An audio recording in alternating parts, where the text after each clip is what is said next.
Alongside me, Ben Fisher. He's back. I'm Zach Kaplan. No Harry the Bat Boy today. He's got more important duties, like, being a Bat Boy. Kettleers hosting the Brewster Whitecaps in a game that was rained out on Saturday, coming back here today, and a lot of things have changed. Sort of what the heck happened last night. Brewster's in the playoffs. We're not kidding either. They're really in the 4 spot. They're playoff bound. The Kettleers have clinched it. They're playoff bound. They're in the 4 spot right now with a chance to get as high possibly as 2, even 1.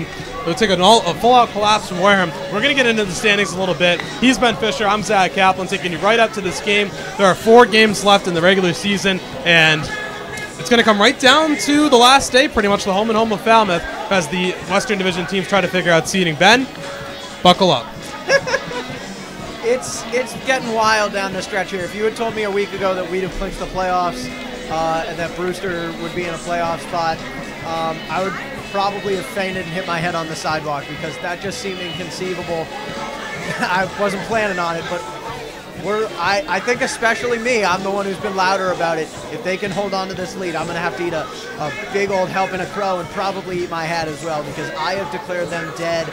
I declared them dead 2 weeks into the season. I declared them dead a month into the season. Here we are almost 2 months into the season.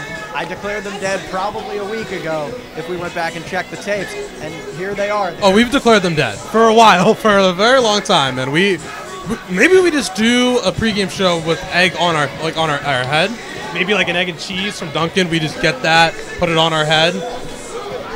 Maybe. I'm used to being wrong. I'm not used to being this wrong. It's credit to, well, it's a combination of things. It's credit to Brewster for not giving up when they were 11 points back, for fighting for their place in the standings, and then certainly it's a little bit of shame on Orleans.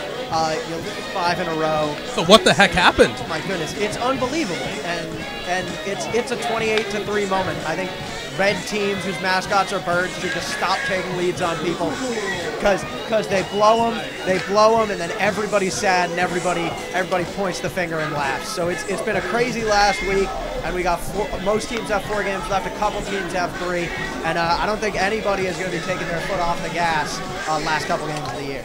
We talked about earlier in the season the offense for the Kettleers. It seemed like 5 runs was the magic number for that first couple weeks or so. Feels like an eternity ago now. But the last few games, they've been shattering those numbers. 8 runs last night against Bourne. On Friday, able to put up runs as well in Orleans.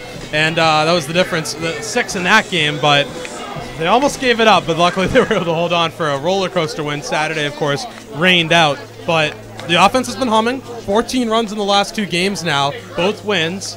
And humming at the right time, it seems like, for the Kettleers. The defense, too, though, has not been bad. Specifically, the pitching has been, I don't want to call it sensational, but it's been pretty darn good. No, sensational would be overstretching it, but they've been very solid. They've been exactly what they needed. They've been starters going 5 or 6 innings, keeping them in the lead, keeping the opponent under 3 runs, not giving up too many base runners. Most importantly for me, not walking anybody, because that taxes your pitch count. It can take your defense out of the game, and it gives them 3 runners. And then, yeah, the defense had been really, I mean, the offense had come and gone, the pitching had come and gone, but the defense had been a consistent Achilles heel this season, and they have just picked it up. They've played clean the last week. They've had some sensational plays. They've had some plays that were aided by poor base running, like Tolia ending the game in Orleans. But it's all really started with the offense. They've been jumping ahead early, and then when they were jumping ahead early in the past, they would be scoring 2 runs and then trying to coast on that. Now they're scoring those runs, and then they're jumping out ahead. They have like the full run inning they had last night, like the big, consistent sort of run of hits that seemed like they had 2 or 3 runners on base every inning against Orleans. So when they're certainly playing, the best defense is a good offense, and then right after that, the second best defense is a good defense. And when Cotuit has both, they're a tough team to beat. Yeah, it seems to be that way, certainly. And you might notice some crowd to our right here. It's, I believe, Host Family Appreciation Day. Night, day, call it day. Here, evening, very good, at Lowell Park. Our host family is being honored, and Bourne did the same thing for theirs last night, and the Kettleers doing it today. You might be able to hear PA announcer Roy Reese above us here. We're going to keep going. Let's talk about a little bit of the bad. 7 walks given up yesterday. 2 times the Kettleers were caught stealing a couple, and they were both pretty egregious. But again, it's not really anything majorly The last few games, the Kettleers seem to be cruising. The second half of the season, it seems like, since the All-Star game, they seem to have found a new gear. There really isn't a lot of bad to talk about. Yeah, I mean, even those the steals you can't really flip around to be good anyway. But the walks, if you want to reframe it, you can say, okay, they were giving up base runners, but they weren't letting them come in to score. It used to be sort of mid-June when the Cats really hit that skid. They would be playing games where the Cotuit would leave 12, 13 runners on base, and they would allow all but 3 or 4 runners to score. That's not happening anymore. Their pitchers are working so well out of jams. They're working so well with runners on base. They're keeping runners. They've had their conversion rate in terms of catching runners stealing has not gotten that much better, but it has improved slightly, and they have kept runners on base where they were. And so that has been hugely important for the Kettleers defensively. As they honor some of the players here, let's talk about where they fit in the lineup, starting with the Kettleers. Of course, 11 position players, so not a lot of creativity, but you can keep on guessing out there. Your Bucci lineup card challenge, I guess, if you want to call it, the baseball equivalent. It's Will Robertson leading off for the Cats today, playing right field. The designated hitter is Zach Bierman in the 2 spot. Michael Tolia is after him, batting third, playing first. Mike Salvatore from Florida State in the cleanup spot. He's been there the last few games, and he has been hot at shortstop in the field and at bat. In the 5 spot, Duke Ellis playing center field. Corey Wood follows him up, batting 6th, playing second. Peyton Burdick, who is had a really hot last couple of games. We'll talk about him in a minute. Playing left field, batting 7th. Zach Humphreys in the 8th spot, playing catcher. And Brady Smith in the 9th spot, playing third base. Some big contact hitter in that 9th spot for the Kettleers. And Addison Moss makes his home debut today. He didn't look so hot in his Kettleers debut, but I assume I'm sure he's hoping things will be different this time around here for the lovely Lowell Park faithful. Yeah, I mean, for one thing, he's just coming out with something to prove, which you can't discount. I don't think anybody would be happy with a start that lasts a third of an inning. He's going to come out and battle. I mean, Rice is no slouch program. He's faced tough opponents before. I'm sure he's faced adversity before. And he's just too talented, I think, to have 2 starts like that in a row. So I would be looking for a bounce back from him. And even if the stuff isn't there, like it was out in Chatham, I expect him to come out and to use one of Coach Robert's favorite words. He's going to compete. He's not gonna give in. He's not going to roll over and die on the mound. He's going to keep his composure, he's going to keep his competitiveness, and he's going to do all he can with the stuff he has tonight to give the team a good start, whether that's 3 innings, whether that's 6 innings, whether, again, it's only 1 inning. We'll see what he can do, but I think certainly he's going to come out with an extra chip on his shoulder against these first defenders. So there you have it, the Kettleers lineup, and I want to talk for 1 second before we talk about Brewster. Peyton Burdick has been fantastic the last few games. 4 RBIs on Friday and 3 last night. He just seems to continue to keep hitting the ball, and couldn't be better timing for him as Brewster's here.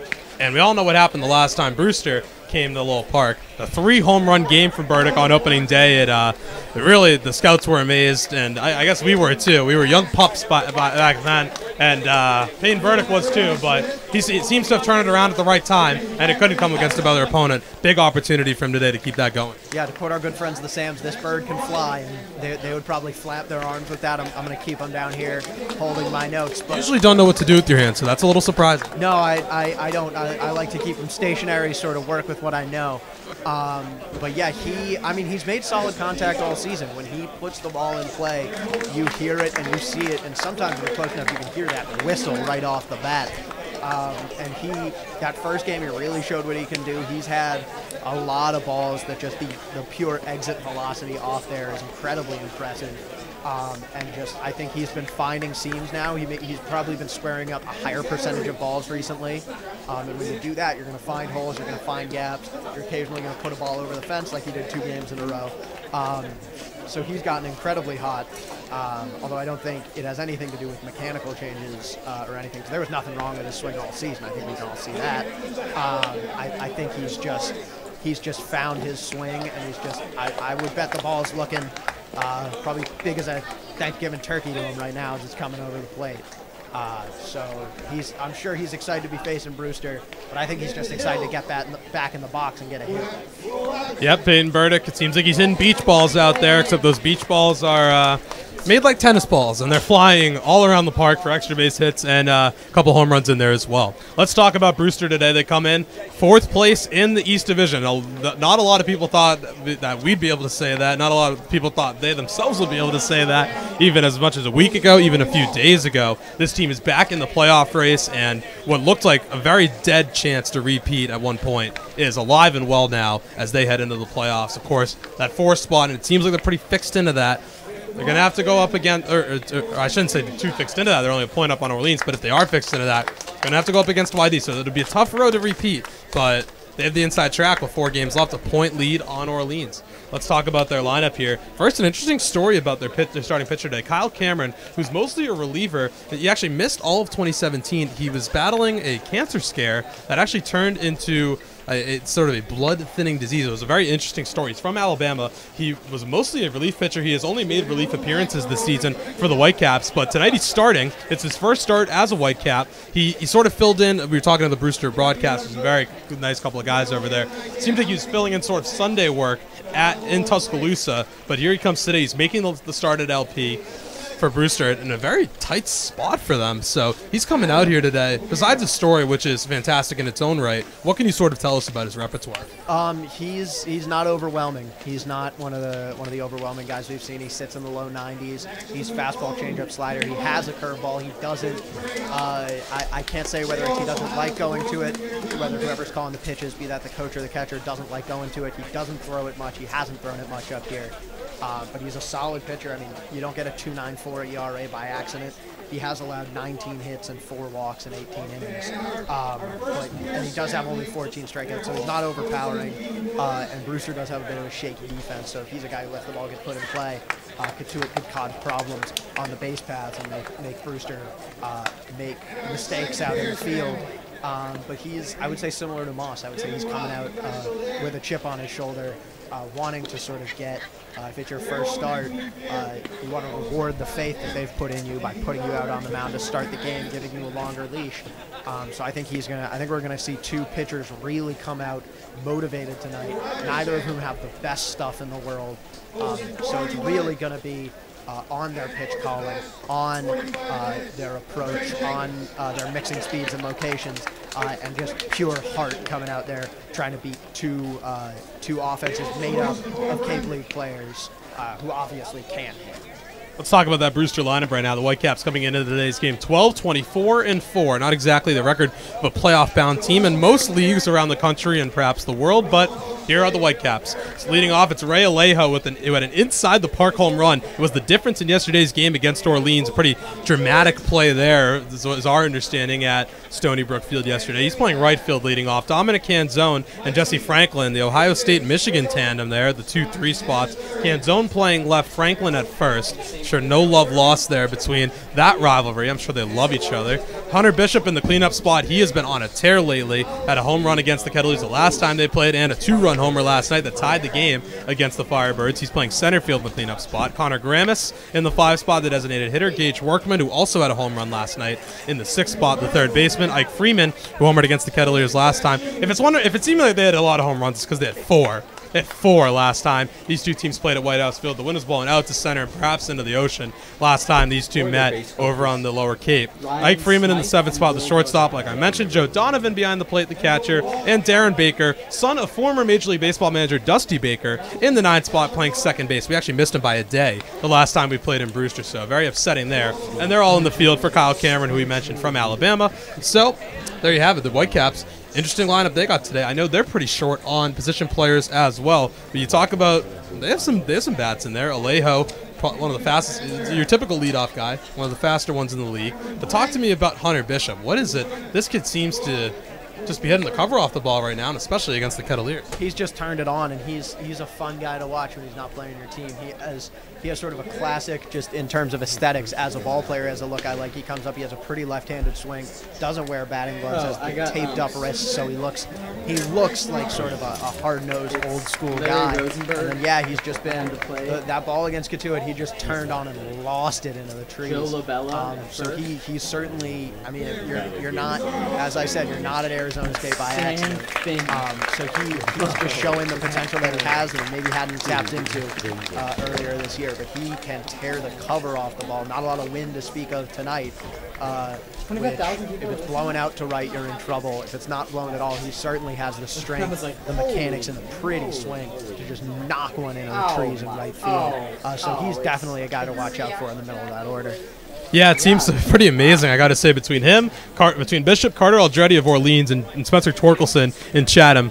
They have the three of them in that Sun Devils lineup. How are these guys from Tempe not in at least winning the national championship? It's pretty incredible. Just a vast collection of talent in Tempe, and we're not talking about Herm Edwards' squad. Let's talk about the standings now coming into today's games. Just two of them on the Cape docket. We'll talk about both of them in a second. YD has officially clinched the Eastern Division with 55 points, leads the league. There's not even a team within 5 of them, or Wareham, that is, with 49 leading the West. We'll talk about them in a moment. But YD clinched the division, clinched the playoff spot at 55 points, so they can rest comfortably there. Although you could argue they really couldn't, because in the current playoff format, as Roy Reese informed us, our public address announcer, no team that has been the #1 overall seed going into the playoffs has won the Cape League title. So YD looking to snap that. Pretty impressive when you think about it, that there's such parity in the league. Granted, 8 of the 10 teams make the playoffs. We're talking about 12, 24, and 3 Brewster as the possible #4 team in the East. But this is a league with a lot of parity, and the fact that that hasn't happened is pretty incredible. Let's look at the rest of the division now. Chatham right behind them, and by right behind them, I mean 12 points behind them. They've clinched the playoff spot as well with 43 points, and then Harwich right behind them, 7 points back with 36. Those 3 teams have clinched, and then it's Brewster at 28 and Orleans at 27. They're both in action tonight. Orleans is at Hyannis, so another night here with 4 games left. Chance for either team to move up past each other, and we've already mentioned it before, but looks like we're gonna have to cook up some bird, and by bird I mean crow. We love that expression here, and it's unbelievable. It's almost, to use one of my favorite words from one of my favorite movies, it's inconceivable that there you go, that this is where we're at with Orleans having lost that playoff spot, because they looked. My thought the first couple of times we saw them is that they looked better than us. They looked, even though Cotuit, I would say after the first 2 games, even though Cotuit beat them, they looked like the better team. And when you saw a guy like Graham Stinson there and you saw Carter Aldretti, you just thought this team has a depth of talent, but it's just they haven't come together the way they have to. They have caught some bad breaks. They've lost 4 games. Especially against the Kettleers. They've lost 4 games against the Kettleers that they I'm assuming pretty rightfully could very well think they won. But yeah, it's completely crazy. And I've been humbled before. I'll be humbled again, but I can't actually think of a time where I've been as wrong as I am right now. And so I don't want to show biases, but I might be a little bit rooting for Orleans to hold on, just so in a vacuum. In a rally. Rally, yeah. That's weird to say. Just so in a vacuum I can say I told you so, and we just won't talk about what happened in the interim where they dropped out of the playoff spot. And now let's look at the West Division. It's Wareham. It seems like now with the 4-point gap, ready to claim that top playoff spot in the West. With 49 points, they lead Hyannis and Falmouth, who are tied at 45 heading into today's games, followed by the Kettleers, 2 points back. So a win for the Cats puts them right side in second place, and I believe they have a tiebreaker over Hyannis, but they would lose the tiebreaker to Falmouth. It's run differential, in case you're wondering. So Cats keep on winning. They can hopefully make up some room in that department. But the Cats are right behind them at 43, and Bourne is at 35. Those 4 teams, again, Wareham, Hyannis, Falmouth, and Cotuit have clinched playoff berths. The seeding, of course, is what's up for grabs, and it's wide open, 1 through 4. Anyone could come in if Wareham got cold this week, and Falmouth, Hyannis, or Cotuit could get hot and potentially take it. Bourne is at 35 points. They were just as much as eliminated from the playoffs last night. Just not enough time to make up the ground they need to make up. So their 8-2 loss to the Kettleers last night has pretty much eliminated them. And I got to say, I know we were talking about it off air, they were not the first team we expected to be eliminated from playoff contention. No. The team that I was expecting to be eliminated first is directly across from me in the first base dugout. And it's got to be frustrating if you're Bourne to put up 35 points.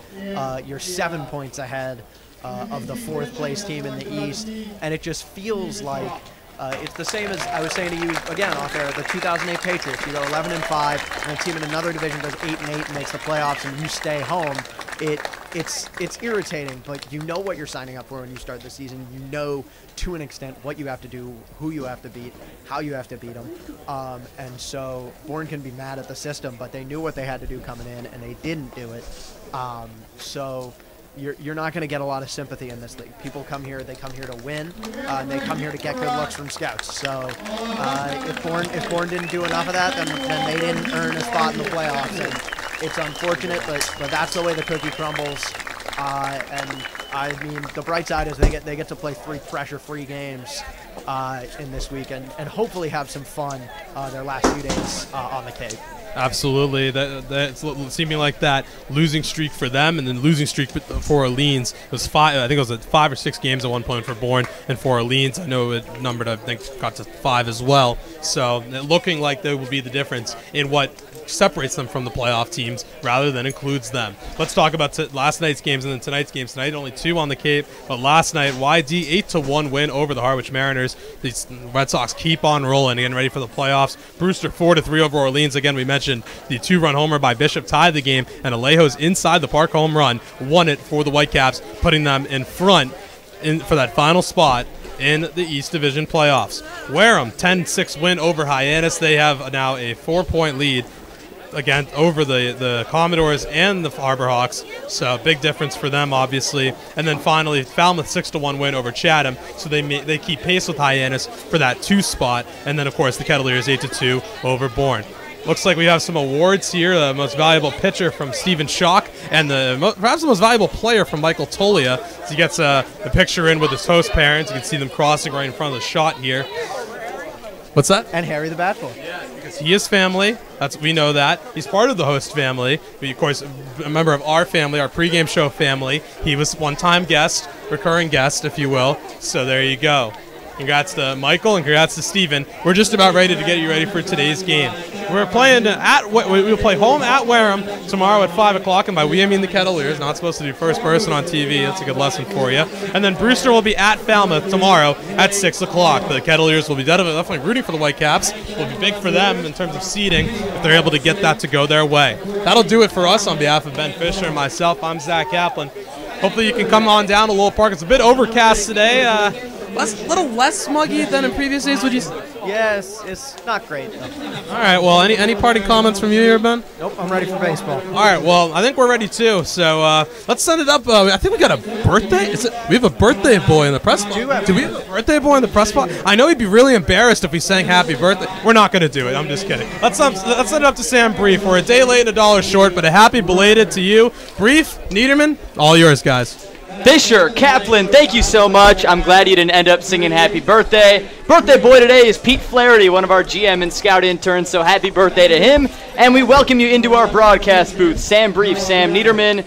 We're about ready for a rescheduled game between the Kettleers and the Whitecaps, the 4th and final matchup of these 2 teams. And the Kettleers come in red hot. An 8-2 win last night against Bourne to cement their spot in the 2018 postseason. So the Kettleers, 100%, no doubt about it, will be playing in the 2018 playoffs. They're red hot. They've won 6 of their last 7, riding high, and there's a great vibe around Lowell Park. Seems like players, coaches, interns, staff, everyone's all smiles. It's a good time to be a Kettleer. Yeah, the guys are having fun. This is what you want out of your team heading into a postseason push. As you mentioned, Sam, no more uncertainty. The Kettleers are going to be playing postseason ball. Now the question is against who and with what seed. That's what these last 4 games of the regular season are about. The Kettleers very much alive in the Western Division standings to take a 2nd seed, maybe even move up to a 3 seed, or even still, it's still in play. It'd take a lot, but even win the Western Division title. But very realistic to get a 2 or 3 spot as they sit currently in 4th right now.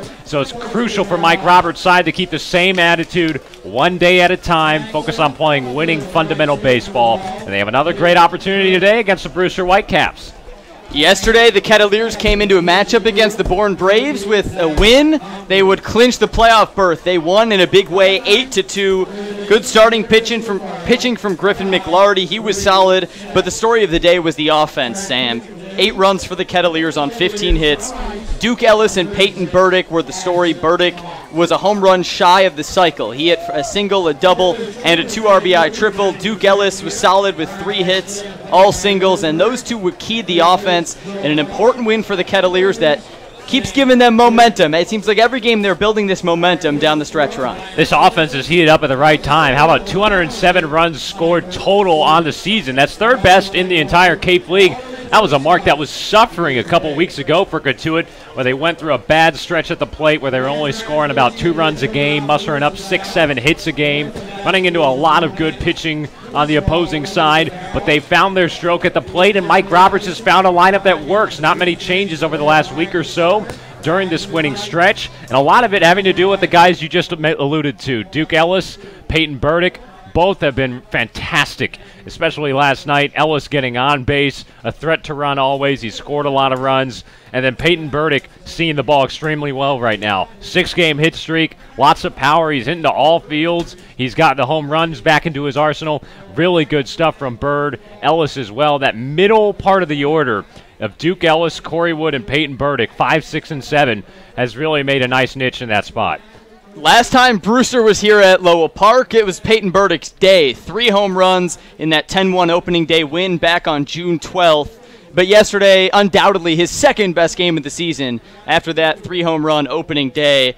And for the Whitecaps, they come in now in position to make the playoffs. Believe it or not, they control their own destiny. This is a team that, as of July 10th, they were 4-18-3, but they've been on fire since and now find themselves in playoff position in the East. We'll take a quick break for our national anthem. In the meantime, we caught up with head coach Mike Roberts before today's game, so take a listen. Down here with manager Mike Roberts, and coach, you've just clinched the playoffs. You're back in for the second consecutive year. How much a weight is it off your shoulder knowing you'll definitely be playing postseason ball? None.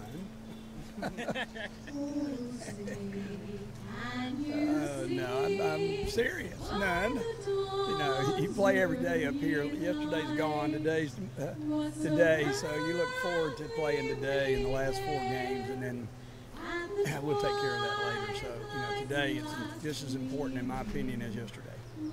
The team's won 7 of the last 8 games, Coach. This game is always so much more fun when you're winning. You can definitely tell that the group is enjoying themselves, and we're at the part of the season now where you've gotten to know them as a group. So what makes them special when you watch them play? What do you enjoy the most about this Kettleer bunch? They're weird, and that's probably no. I honestly probably cannot answer that well. You know, what makes every team tick is something different. And I learned as a very young head coach, don't fool yourself that you really know what kind of turns it on and turns it off and ticks. I really don't know. All I know is I can smell it. You know, and when I can smell that they get along and they like each other and they enjoy playing the game and they're yelling Toilet Cave on the bus and, you know, that type thing. You know, you just, as a head coach, you probably don't see it all the time, but you got to smell it. And I smell some good. Coach, a good thing I'm sure you were smelling last night was Peyton Burdick, home run tricycle, Duke Ellis has been an on-base machine as of late. What are those guys in the middle of the lineup providing you?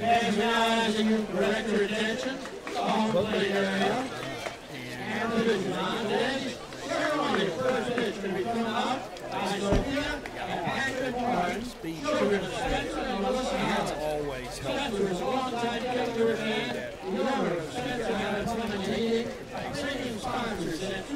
That's one reason you're kind of hitting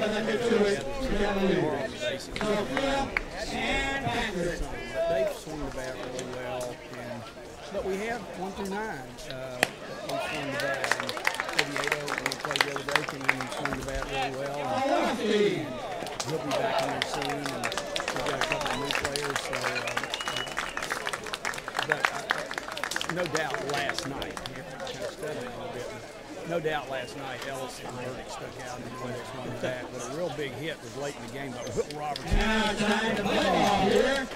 really wide open there late. So you know, it takes a team to win games in a championship. This club right now. Down here with manager Mike Roberts, and coach, you've just clinched the playoffs. You're back in for the second. Just about game time here at Lowell Park, and the Kettleers, who have already clinched a playoff spot, are looking to pad their lead and maybe jump some spots in the Western Division standings as the playoff race heats up. Game number 41 of the 2018 summer. Just 4 more regular season games to go, and then it'll be the 2018 postseason. And today it's the Cotuit Kettleers and the Brewster Whitecaps. The first time Brewster's been here at Lowell Park since the 10-1 historic opening day win for the Kettleers. Sam Brief alongside Sam Niederman will have the call for you. Hope you had a great weekend and are enjoying the start to your week on this beautiful Monday here in Cape Cod. It's a warm but cloudy day here at Lowell Park, a little muggy, but otherwise optimal conditions for baseball. And the Kettleers, with already 20 wins on the season, will look for win number 21 against the Whitecaps. Let's get the starting lineups, and first the starting pitching matchup. For the second time this season, Addison Moss on the bump for the Kettleers. The 6'1", 190-pound righty is a junior out of Rice University, so a college teammate of Garrett Gale. He made his first start of the season a week ago today, back on Monday, in the 15-5 win against Chatham, and Moss gets the starting nod for the second time this season. On the flip side, a veteran in Kyle Cameron for the Brewster Whitecaps. He gets his first start of the season. He's appeared 5 times, but all in relief. The first time was actually back here on opening day against the Kettleers. He's a big boy, 6'6", 220, a rising senior at Alabama.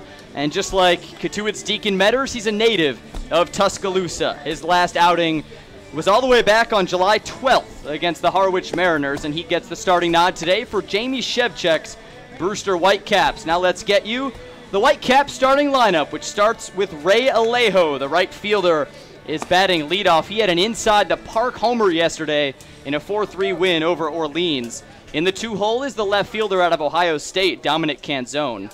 Batting third and at first base is Canzone's college rival in Michigan's Jesse Franklin.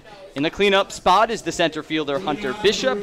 Connor Graham is the designated hitter. He'll bat fifth. Gage Workman in the 6-hole at third base.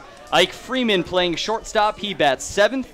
Joe Donovan, the 8-hole hitter for Brewster. He's the catcher. And wrapping it all up at second base is the 9-hole hitter, Darren Baker. So Ray Alejo, the leadoff man for Brewster, takes a deep breath, and he'll step in to face off against Addison Moss for the first time this season, as Moss kicks and delivers a first pitch strike, and we're underway here at Lowell Park. Game number 41 of the 2018 summer. And Moss off with a first pitch strike, 5:01, our time of the first pitch. In one of the last games this season at Lowell Park, 0-1 trails inside to make it a 1-1 count. Zach Humphreys, the starting catcher today for the Kettleers. And the rest of the defense looks like this. Big Michael Tolia at first base. Corey Wood at second. Michael Salvatore at shortstop, and Brady Smith at third. Swing and a miss from Alejo, 1-2 the count. In the outfield, pretty much what's been the standard for the last week and a half. Peyton Burdick in left field. Duke Ellis in center. And Will Robertson in right field. 1 ball, 2 strikes, and none out for Ray Alejo. Here's the pitch. Trails in the dirt, 2-2 count. Alejo, the right fielder out of UCF. Originally an Ole Miss Rebel, but transferring to UCF. One of the speedier hitters on the Cape. Inside the park home run yesterday in a pivotal 4-3 win over Orleans. The 2-2 upstairs, ball 3. Count full right now on Ray Alejo. He's a .272 hitter, 2 home runs, 9 batted in. Facing off against the Cotuit starter, Addison Moss out of Spring, Texas.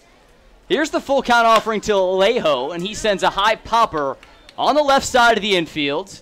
Brady Smith gives way for Mike Salvatore, the shortstop, who reaches up and makes the catch right on the edge of the infield. And there's one gone here in the first. Good start for Addison Moss, who of course is making his second start of the year for Cotuit. Trying to bounce back after not even getting through the first inning against Chatham, but that's what pitching is all about. Mental toughness, coming back up, next play kind of mentality. And that's what we look for here as he is off to a good start getting the leadoff man down. Next up, Dominic Canzone, the Ohio State Buckeye, digs in and takes strike 1.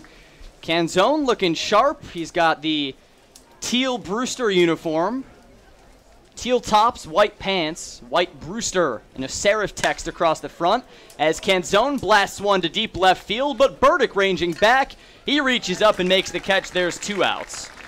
Kettleers in the home white pinstripes. Maroon Kettleers across the front, trimmed in navy.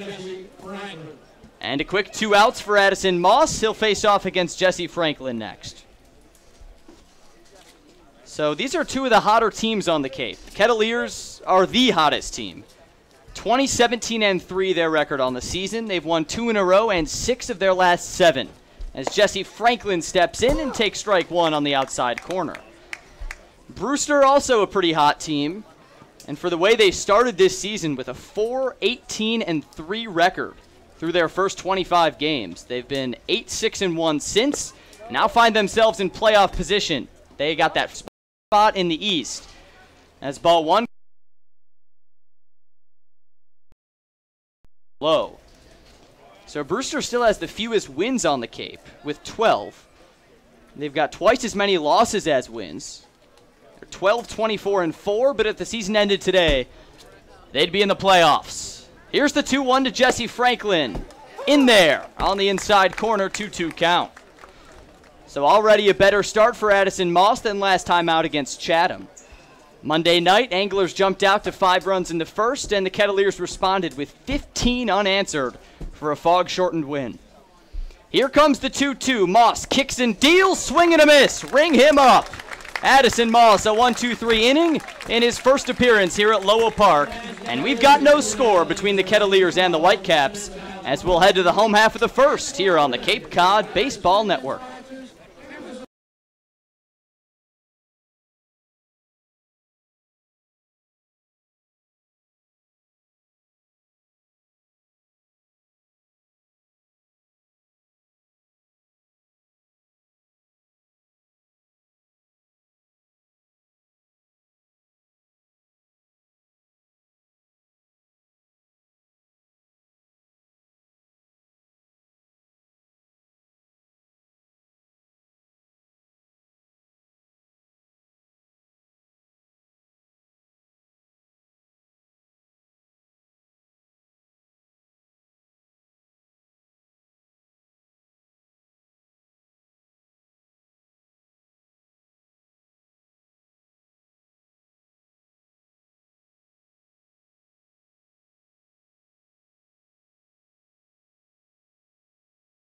First here at Lowell Park, no score yet between the Whitecaps and the Kettleers. Sam and Sam here in the broadcast booth. Thanks so much for joining us. And now let's get you set with the Kettleer lineup, a red-hot lineup that has won 6 of 7 with almost 7 runs per game during that 6-1 stretch. And it looks pretty much the same as it has for the past week. Mike Roberts not tinkering too much with the lineup that has been hitting the ball so well. And Will Robertson is the leadoff man playing out in right field. Zach Bierman bats second, the DH. Michael Tolia at first base. He'll bat third. In the cleanup spot, Mike Salvatore, the shortstop. Duke Ellis bats fifth. He's in center. The second baseman, Corey Wood, batting sixth. Peyton Burdick, he's the left fielder. He'll bat seventh. Zach Humphreys in the 8-hole, the catcher today. And Brady Smith wraps it up as the third baseman. Will Robertson takes the first pitch and sends a chopper to the right side, scooped up in foul territory by the first baseman, Jesse Franklin, so an 0-1 count. Starter today for Brewster is Kyle Cameron, the big 6'6" righty out of Alabama. A native of Tuscaloosa, he's got a 2.94 ERA on the season, 14 strikeouts, 4 walks. It's his first start of the 2018 summer. As he kicks and deals to Robertson, who swings again and sends a high pop-up into shallow center field. And Hunter Bishop charges in and makes the catch in left center field for a quick out number 1. So Cameron at Alabama is normally a bullpen guy. He had 1 start his freshman year, but since then he's been a bullpen man. And in Brewster he's been the same, but today getting the start, and now he'll face Zach Bierman. Bierman, the DH out of Coastal Carolina. 1 for 5 yesterday with a single. He steps in and takes the pitch from Cameron outside for ball 1. The catcher for Brewster is Joe Donovan out of Michigan. In the infield, Gage Workman at third, Ike Freeman at shortstop. Darren Baker, the son of MLB manager Dusty Baker, at first base as Bierman golfs one deep to right field. And that one tracks over the fence. A line drive home run for Zach Bierman to get the scoring started. And the Cats up 1-0. That one dashed out of the ballpark in about 2 seconds as Zach Bierman clubs his 5th home run of the season, and the Kets on top early. Nice job by Zach Bierman. Quick start for the Kettleers. Just takes 1 pitch to get a lead in baseball, and Bierman does just that. Pulled it down that right field line. A lot of his home runs have been those high arcing, big-time shots into the right center field gap. That time he just took it for a ride down the line. And a good start against a guy in Kyle Cameron who's not necessarily accustomed to starting a Cape League game, coming out of the bullpen all season long, and Bierman taking advantage. Now Michael Tolia up next, another hitter with a lot of pop, and he takes strike 1. On the outside part of the plate, it's 320 to the corners here at Lowell Park, 397 to dead center, and that one just barely snuck over the 320 corner in right. 0-1 to Tolia. On the outside corner, called for strike 2 by our home plate umpire, Larry Rosenberg. Joe Labella at first base and Sam Finn at third. Umps rocking the powder blue on this Monday afternoon as Cameron kicks and deals. The 0-2 is outside, ball 1. So 1-0 Kettleers here in the bottom of the first inning. As Zach Bierman gets things started with a solo home run. He's now got 5 on the season, tied for second on the team with Peyton Burdick. 1-2 swing and a miss, but a drop third strike. Ball trickling all the way to the Brewster dugout, and the throw to first is late. Michael Tolia legs out the drop third strike, an awkward hop. Joe Donovan made a good effort to get to the ball, but it rolled so far out of the batter's box to the Brewster dugout. The throw came late, and the Kettleers keep it going. Now that's been a big difference with this Cotuit ball club is the hustle. You see Michael Tolia there busting it down the line after a drop third strike. Good awareness after the ball got away from Donovan. Legged it out the whole way, never gave up, and you still got a base runner. And that base runner will be checked on by Kyle Cameron. So a home run for Zach Humphreys, and then a drop third strike reaching Michael Tolia. That's one of the things we've talked about with this Kettleer team. What's the winning attitude going to be? And they seem to have it at the right time. Mike Salvatore steps in and sends a high pop-up in the infield. Easy for Jesse Franklin, the first baseman, who reaches up and makes the grab for out number 2. You know, when you get to this part of the Cape League season, a lot of guys are tired. They've been playing baseball and traveling around. The college season starts in mid-February. So it's been near half a year of playing baseball day in and day out for a lot of these players. It starts taking a toll on you not only physically but mentally. Who's going to stay in it and keep with the demands of the grind and try and give that championship caliber effort day in and day out? The Kettleers have exemplified that as of late. Duke Ellis, the Texas Longhorn, takes ball 1. 1-0 count with 2 outs, a runner at first. It's been a more loosey-goosey team as of late. We see him playing around before the game, playing hacky sack, enjoying themselves, riddles in the dugout. 1-0 to Ellis, foul tip, 1-1. I was just about to say, the way that the Kettleers have sort of found that pedigree of championship attitude is by sort of taking a more hands-off approach, coaching staff and players alike, being relaxed and just having fun. And that's what baseball's all about at the end of the day. And if you missed our pregame interview with Coach Roberts, we asked him what his favorite part about this group is, and he said, they're weird, and I like them. 1-1 to Duke Ellis with 2 outs. Here it comes, and it's outside for ball 2. How about this guy? Red-hot Duke Ellis, 9 for his last 19 from the plate, riding a 20-game on-base streak, the second-best tally on the Cape. He's reached base safely in all of his starts this season. Batting in the 5-hole as Cameron checks on the runner. Tolia back with the slide. 1-0 Kettleers on top of the Whitecaps. Solo home run from Zach Bierman, a line shot right over the right field fence, giving the Kettleers the early lead. 2-1 to Duke. Fouled off, straight back into the backstop. 2-2 the count with 2 outs as Joe Donovan sends a new baseball back to Kyle Cameron. Donovan has the Michigan maize and blue catcher's gear. The catcher's helmet resembling the Michigan football helmet with the blue base and then those maize stripes up and down.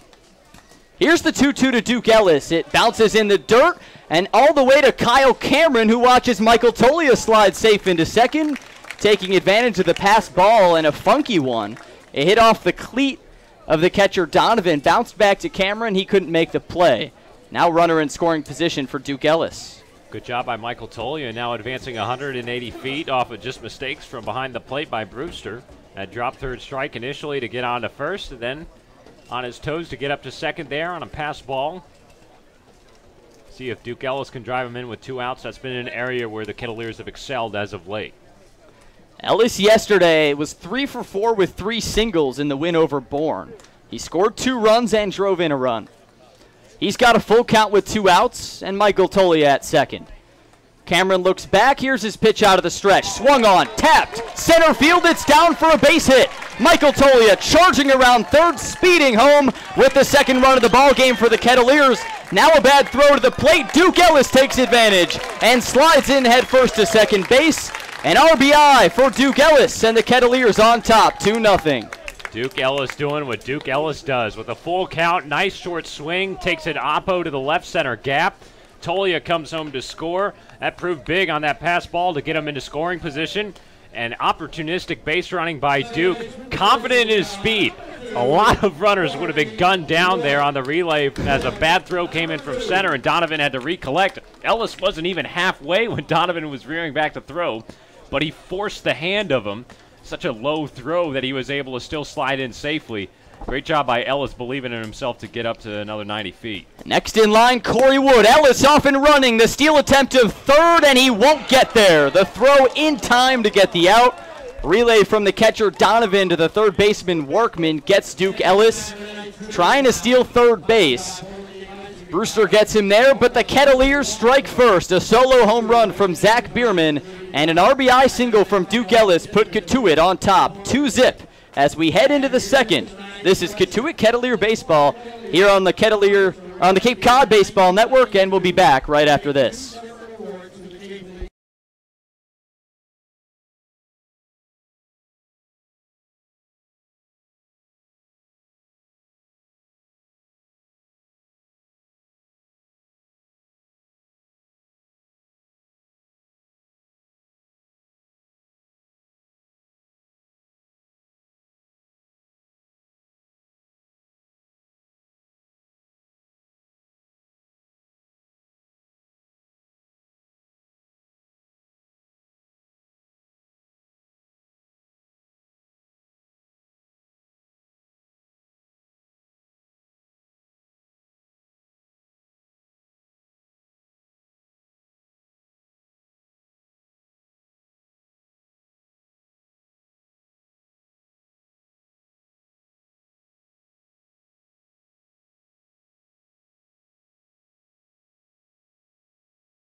In the second inning, and the Kettleers have jumped out to a 2-0 lead as they apply a shift off to the right on the leadoff hitter in this inning, the 4-hole hitter in Hunter Bishop.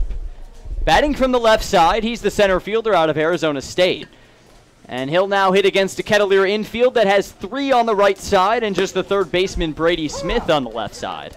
0-1 now. The count is strike one is dealt in by Addison Moss, the starter out of Rice, making his second start as a Kettleer, his first here at Loa Park in the pinstripes. As he kicks and fires the 0-1 in there, a fastball on the inside part of the plate. Quick 0-2 count on Hunter Bishop out of Arizona State. He's keyed this late Brewster run to put them in playoff contention as Moss steps in and fires and gets a swing and a miss for strike 3. His second strikeout of the day, and boy, oh boy, Addison Moss looking good early. Looking pretty sharp.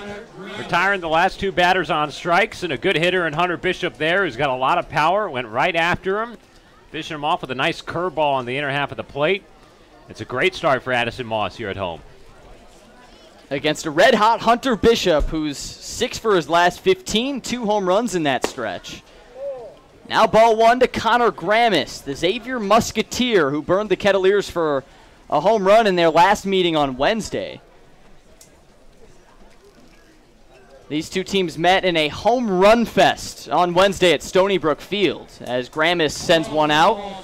Foul ball off to the right side, 1-1 count. It was an 8-6 win for the Kettleers with 9 homers, 5 for Brewster, and just 4 for Cotuit.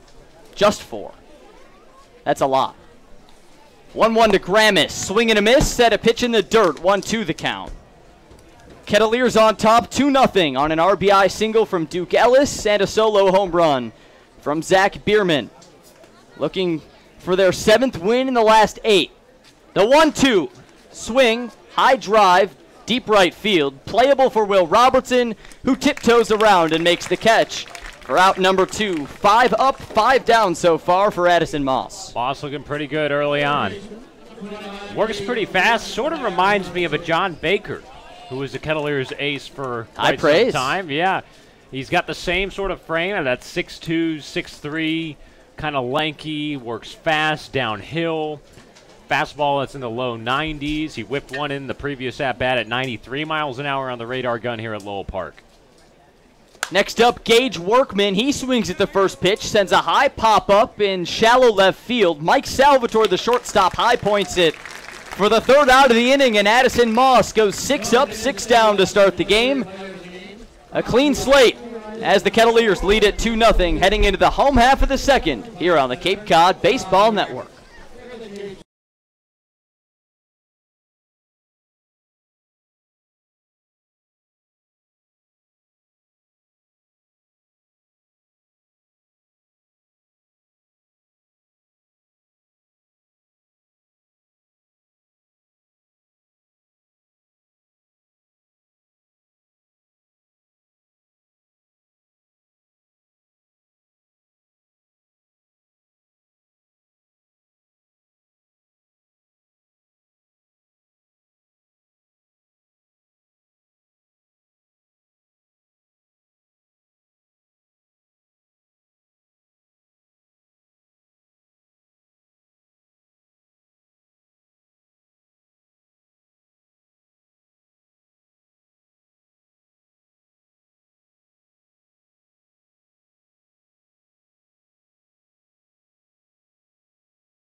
Back at it from Lowell Park. It's 2-0. Kettleers jumping on the Whitecaps early, looking for win number 21 of the season as they make their push to the playoffs.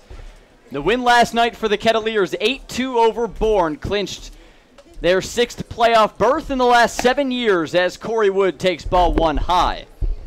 It's Wood against Kyle Cameron, the starter for Brewster, who gave up 2 runs on 2 hits in the first. And Corey Wood, Peyton Burdick, and Zach Humphreys will bat in this inning. Wood takes ball 2 outside. Sam Brief, Sam Niederman, hope you're doing well. End of July, August approaching, regular season winding down.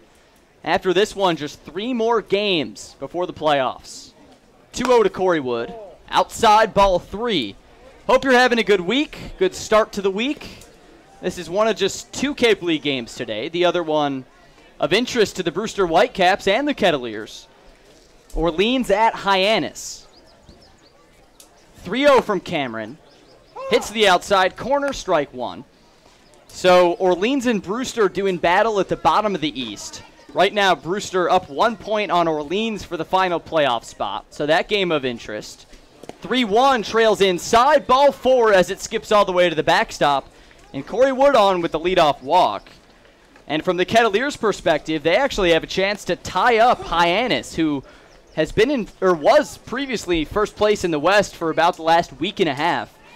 But with a few recent losses, they've slipped down to a tie with Falmouth for second. Wareham's in first by a couple games. Cotuit just 1 game back of that tie for second place, so with a win today and a Hyannis loss, the Kettleers would be in a 3-way tie right behind the Wareham Gatemen with Hyannis and Falmouth. Here's Peyton Burdick up next as he steps in and sends a ground ball to the shortstop Freeman. Flip to second for 1, around the horn to first for 2. 6-4-3 double play on the first pitch swinging. And that's a quick 2 outs on the 45th double play of the season for Brewster. They came in with by far the most in the Cape by 9, and for a defense that's been inconsistent, they lead the Cape with almost 70 errors. But this is a double play machine. Yeah, it's more of a case of a lot of base runners, a lot of traffic going up against this Whitecaps team, and credit to them. They find a way to get double plays when they need them. There's number 45. Nice job by Ike Freeman, who moves over to shortstop today. And, of course, Darren Baker at second base. As you mentioned earlier, Sam, the son of Dusty Baker. So cool to see him here on the Cape. 1-0 count. Zach Humphreys at the plate. As Cameron fires in, ball 2 upstairs. Darren Baker, we mentioned the son of Dusty Baker. If you're a San Francisco Giants fan or Chicago Cubs, Washington Nationals, he was your manager. And Darren Baker made national TV for a flub he made as a bat boy in the 2002 World Series as Humphreys hammers one into left field. Canzone charging in, he makes the catch at his waist for out number 3. We'll have more on the Darren Baker World Series moment later on. But meanwhile, Kyle Cameron faces the minimum here in the second inning, and the Cats still lead it 2-0 as we head into the third. This is Cotuit Kettleer Baseball here on the Cape Cod Baseball Network.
Along here at Lowell Park, third inning, and the Kettleers with a 2-0 advantage on the Brewster Whitecaps. Fourth and final meeting between these two sides. Sam and Sam here in the broadcast booth.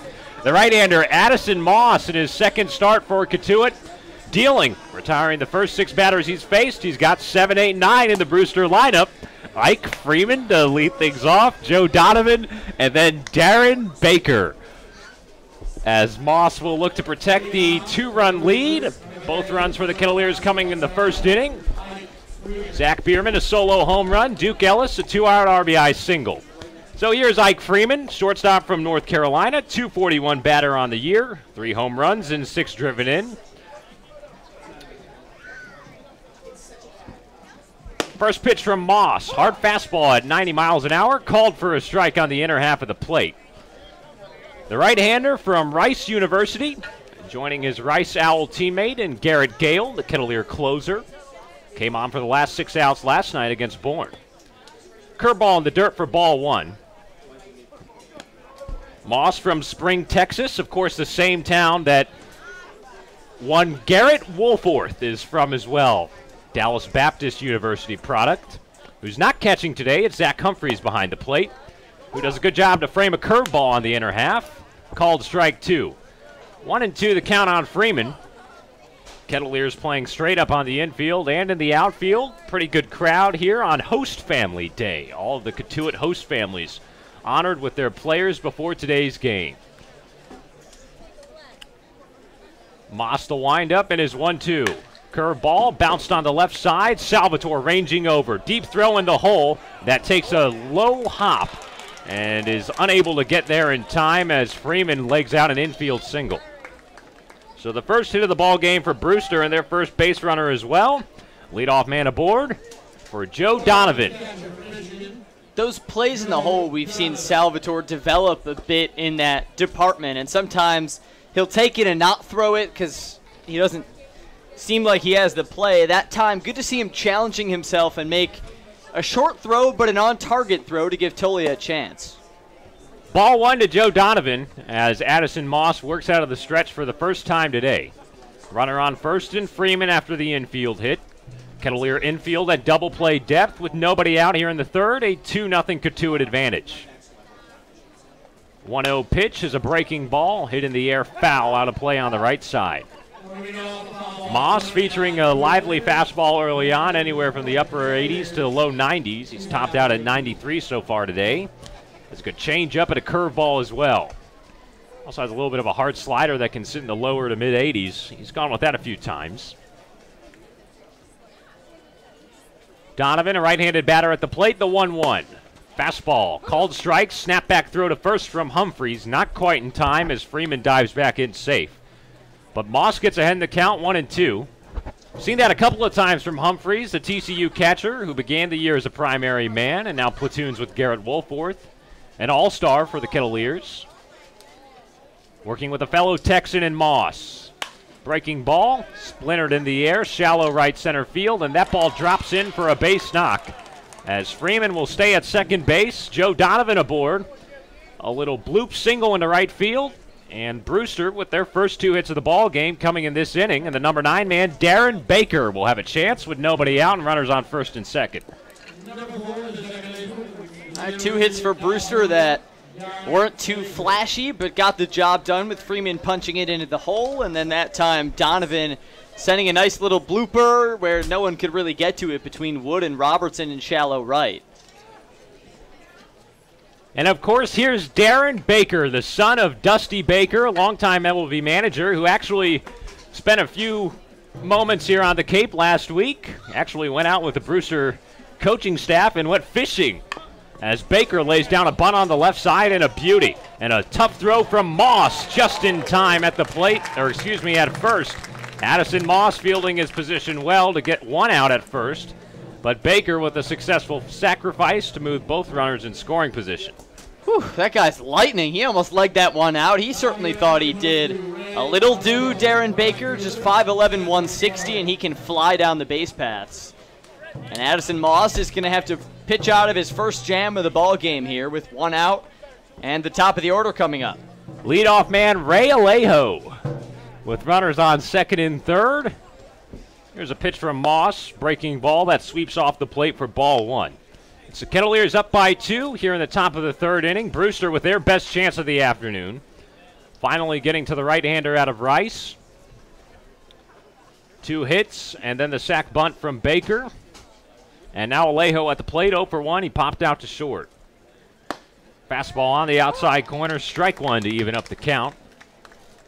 The right fielder from UCF with that inside the park home run last night in Brewster's 4-3 victory over Orleans to take 4th place in the East Division for the first time this season. Moss from the stretch, his 1-1. In the dirt with a fastball, good block by Humphreys, 2 balls and 1 strike. The Whitecaps trailing Orleans by as many as 10 points back on July the 10th, equivalent to a 5-game deficit.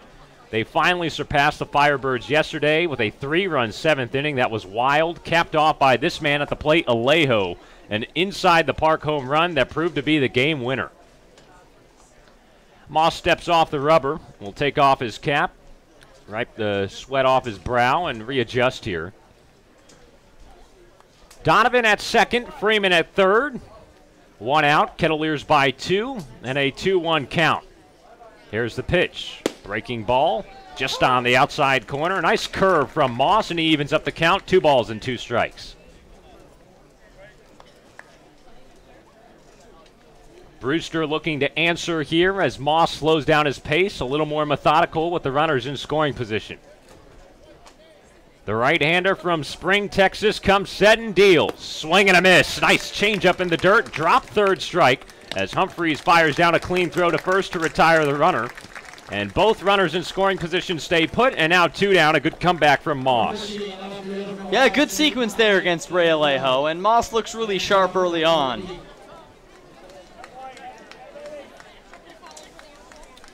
2 outs here in this third inning, and Dominic Canzone, the left fielder from Ohio State, will dig in from the left side.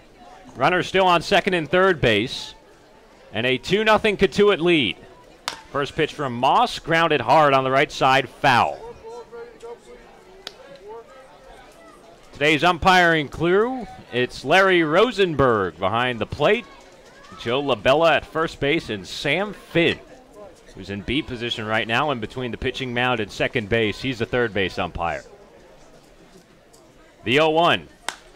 Breaking pitch lifted in the air, shallow left field. Should be no problem for Burdick, who comes on and makes the catch for out number 3. So Addison Moss working around 2 leadoff hits and stranding 2 runners in scoring position as the right-hander from Rice still cruising along. It's the Kettleers 2 and the Whitecaps nothing as we head to the bottom of the third here on the Cape Cod Baseball Network.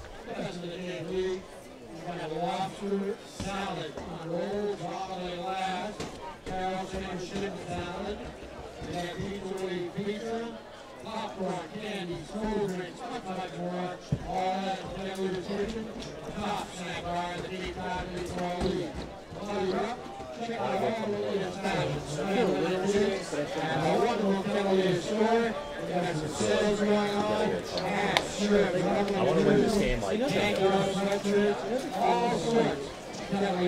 we lose the game like 7-2. You know, when we look back, like that kind of thing. yeah. Like, oh, remember when we felt so good? Like that's kind of how I feel. There was such a calmness after that home run. Although I'm not scared, the top line of the game, especially Sean hasn't pitched in a little bit. He's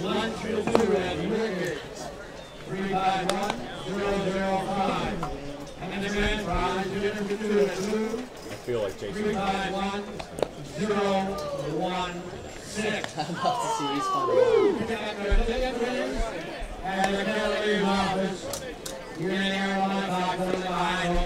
A little Killers bringing us back in from break. Shot at the night.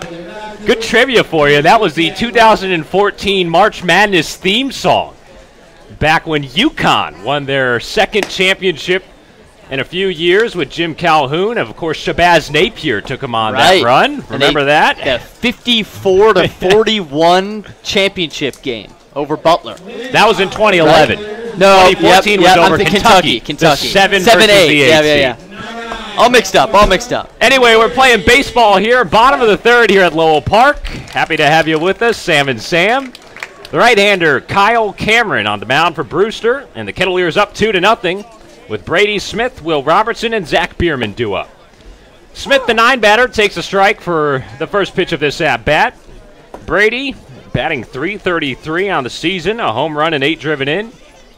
2 for 4 last night with a run scored. There's a 0-1 from Cameron. Big cut and a miss at a 90-mile-an-hour fastball and an 0-2 count. Of course, that was a fun March Madness year. That was, of course, a forgettable year for your Wisconsin Badgers. The Harrison twins and a 3-pointer from Aaron. Don't want to talk about it. In the Final Four in Dallas. Nope. Yeah. Okay, we'll go there.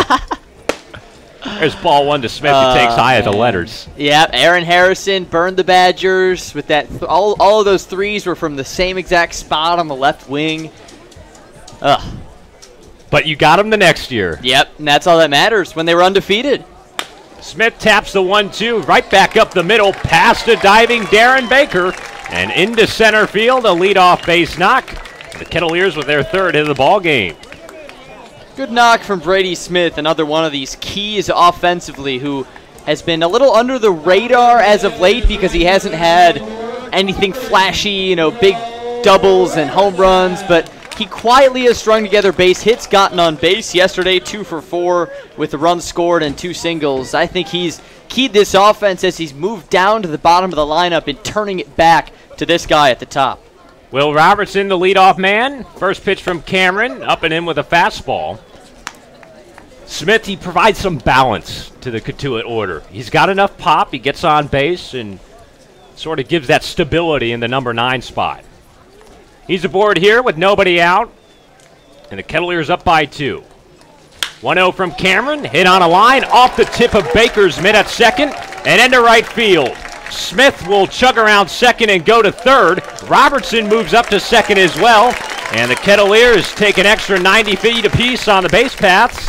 And they've got runners on second and third here in the third inning. That was really, really good base running, especially from Will Robertson. The second he saw Brady Smith off and running, Robertson was taking the long round around first. He was about a fourth of the way to second. Looked to the right fielder, Ray Alejo, waited to see where he would throw it, and the second he saw Alejo turn towards third base to throw, Robertson saw his window of opportunity, cruised into second, and got the free 90 feet. That was really good base running from a guy who has improved greatly in that department. Here's Zach Bierman. First pitch to him, fouled off on the left side, strike one. Runners on second and third base, nobody out for the Kettleers here in the home half of three. 2-0 Cotuit, and Zach Bierman half the reason why. His solo home run back in the first, part of the 2 spot. See what he can do here.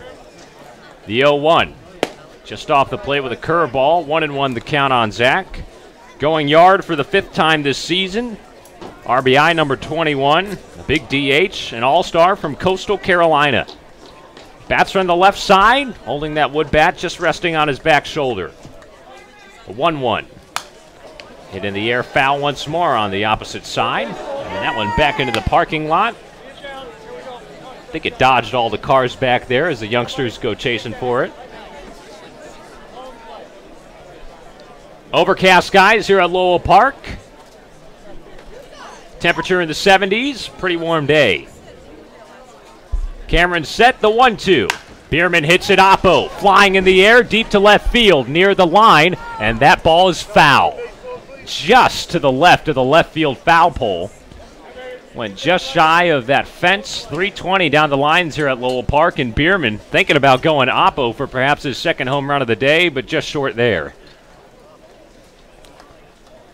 So the count will reset still. 1 ball and 2 strikes. Nobody out here in the home half of the third inning, and 2 runners in scoring position for the Kettleers. Cameron from the stretch to the plate. Bierman fouls it at home plate, just off the inside of his ankle as he'll try and walk it off.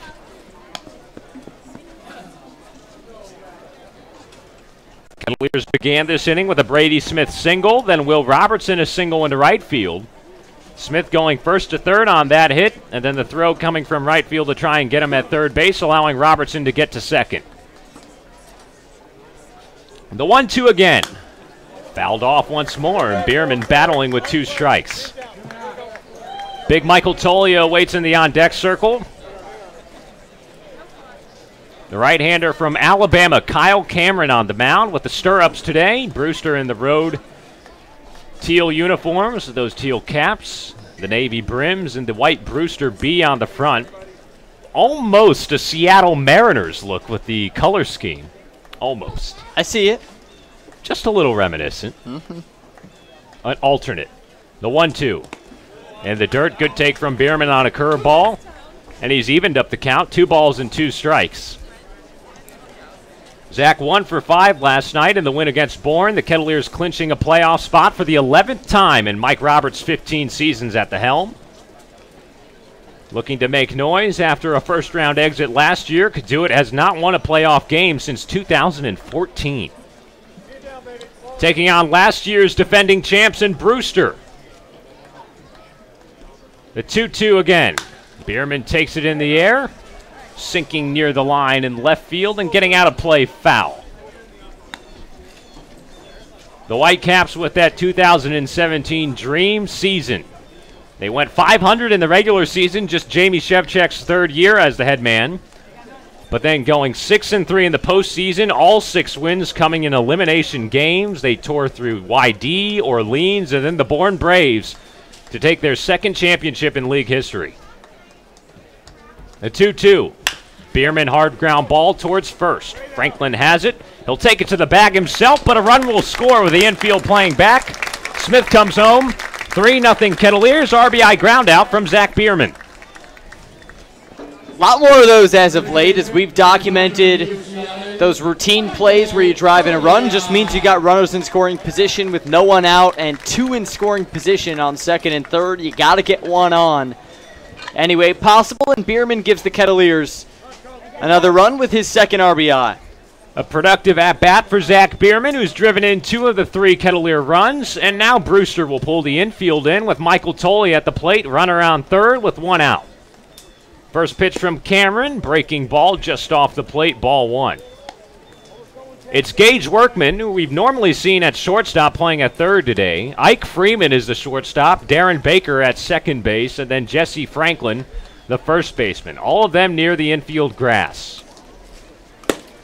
Outside to Tolia once again, 2-0. Cotuit plating another run here in the bottom of the third. Bierman the RBI ground out.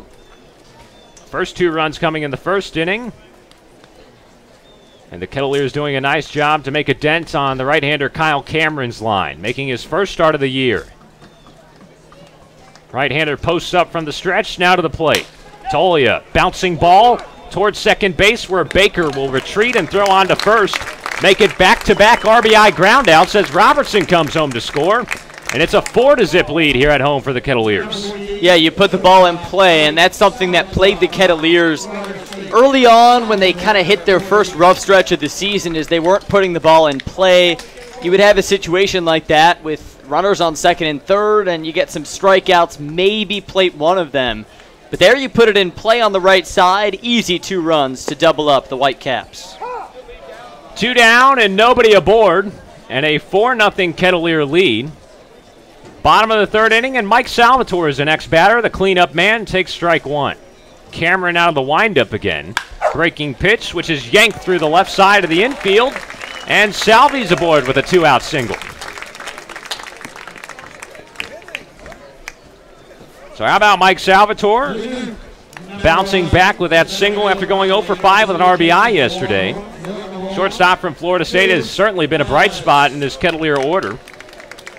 Big reason why Cotuit has won 6 of their last 7 games has been the offense, as you mentioned, Sam. Much more productive, much more contact-oriented, but a lot of power, too. Boosting the team batting average to .249 on the season. That's 6th in the Cape League. A .379 slugging percentage clip is 3rd best in the Cape League. And that's been shooting up because the slugging percentage for a while was down near the bottom of the Cape League. 7th or 8th. Shooting up. Duke Ellis, the batter, and he swings at the first pitch, looping a fly ball towards shallow left field. Can zone, not a problem for out number 3. But the Kettleers plate 2 more. 2 runs on 3 hits, and a man left as it's 4-0 Cotuit. Heading into the 4th inning here at Lowell Park, you're listening to Cotuit Kettleers baseball on the Cape Cod Baseball.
Top of the 4th inning here in Cotuit, and the Kettleers on top, 4-0 against the Brewster Whitecaps. Let's bring in the 3rd member of our broadcast crew, Mason Horodisky, who is standing by at the Kettleers dugout. Mason, my friend, how you doing? And I'm doing even better knowing now that the Kettleers have officially clinched a spot in the playoffs as of yesterday.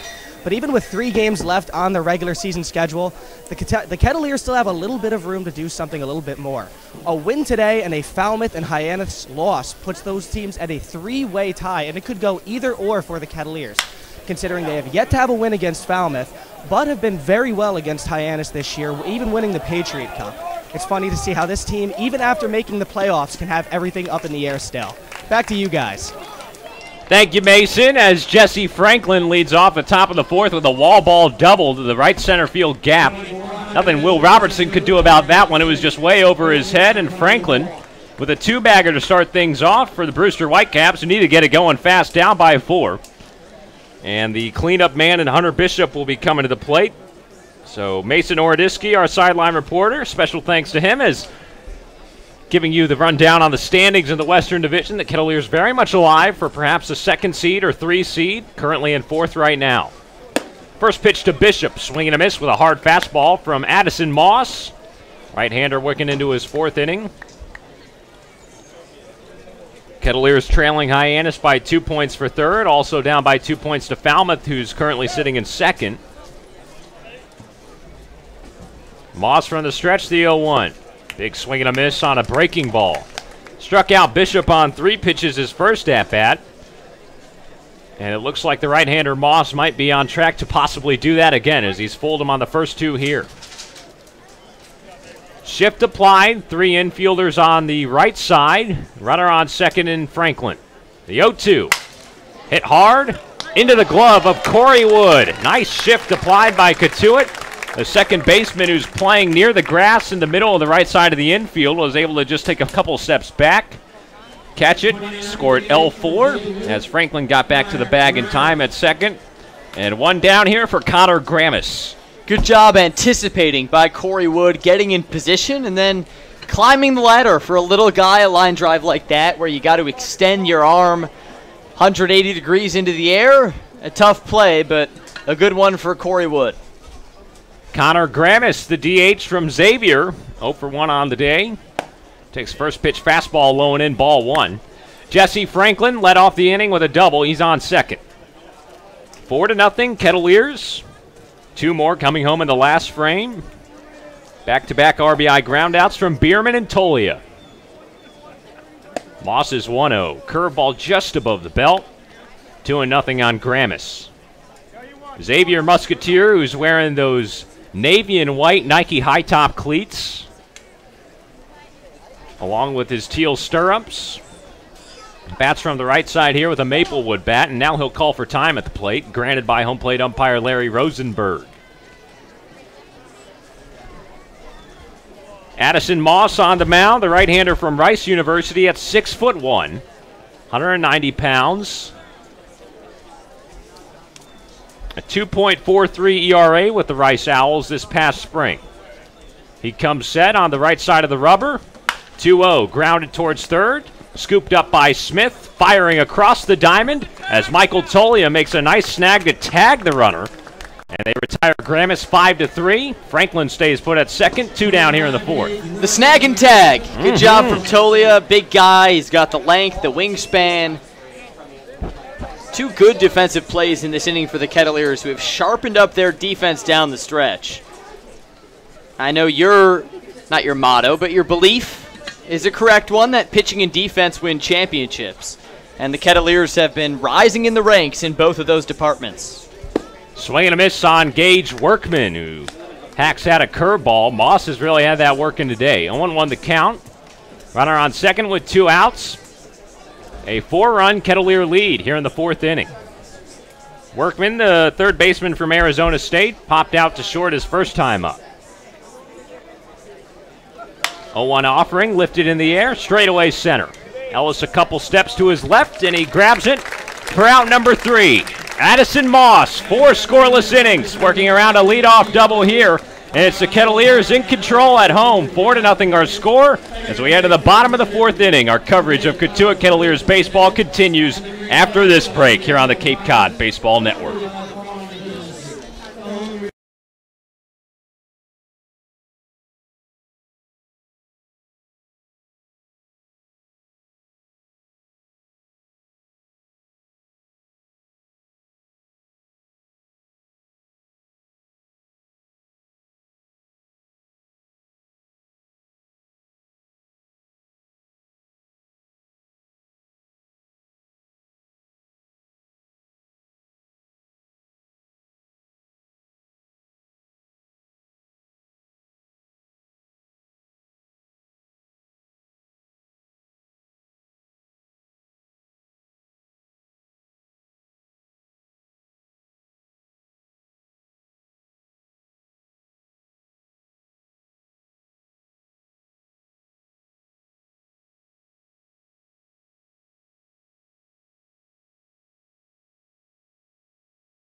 And the Kettleer kitchen just behind the third base grandstand with a big line right now. The 1-1, Burdick just gets under it. A shallow pop-up to left center field and down into the grass. The shortstop, Freeman, was doing a pirouette and then fell on his backside, wasn't able to make the play. And a little bloop single for Peyton Burdick to keep the inning going with nobody out for the Kettleers. Their 7th hit of the day, and runners on first and second for the number 8 batter and Zach Humphreys. And nice little dance move for Freeman out there, and he seemed kind of lost from the start. You know, it's a cloudy day, but at least for the next couple innings, the sky is very bright. So it might be easy to lose the baseball in that bright gray, white sky. Seemed like Freeman got a bad beat on it. Still a hit for Peyton Burdick. 2 runners on with leads and nobody out for Zach Humphreys. Showing bunt and lays down a beauty on the right side as Cameron, the pitcher, fields and tosses from his mitt to Jesse Franklin at first. Sacrifice bunt executed nicely by Humphreys. Both runners up into scoring position. And 1 out for Brady Smith, who will come to the plate. Textbook, absolutely textbook for the Kettleers, who can do it with the power and can also do it with the finesse. So Humphreys, probably the second best bunter on the team aside from Duke Ellis. Doing his job there. Cotuit playing much better fundamental baseball as of late at the plate, as Sam mentioned. RBI groundouts in the last inning, putting the ball in play, and then small ball there. Dripping in finesse. Here's Brady Smith, who takes a strike over the heart of the plate. Brady 1 for 1 with a run scored. Came around to score in the last frame. Burdick on second. Wood the lead at third, and the Kettleers up 4-0 here on home turf. Cameron from the stretch. Breaking ball. Bounced high on the left side, foul. 0-2 on the Florida third baseman. Larry Rosenberg, the home plate umpire, in his sky blue uniform, motioning over to the Cotuit ball boys, saying 4 new baseballs ready, please. They'll happily obey. Now Cameron set on the right side of the rubber, closed off from the stretch. 0-2, hit hard, straightaway center. Caught in the air by Bishop. Woods tagging and scoring from third. And once again, the Kettleers offense finding a way to produce runs. RBI sac fly from Brady Smith to extend the lead 5-0 here in the bottom of the 4th inning. Yeah, good job from Brady Smith there. A ground ball to the right side or a fly ball deep into the outfield would do the trick. Smith does a good job lifting that one high and far enough to not only tag Corey Wood, but put Peyton Burdick in prime scoring position at third base. Burdick moves up to third, and now Will Robertson, the leadoff man, 1 for 2 with a run scored today. Will bats from the right side, looking to bring in 1 more run. First pitch from Cameron, broken bat, foul ball that just nubs off on the left side as the barrel of Robertson's bat gets sawed off in half. It's a blackwood bat, but then you can see the white wood after it, as he'll go back to the dugout, get a new one, and get back in for an 0-1 count.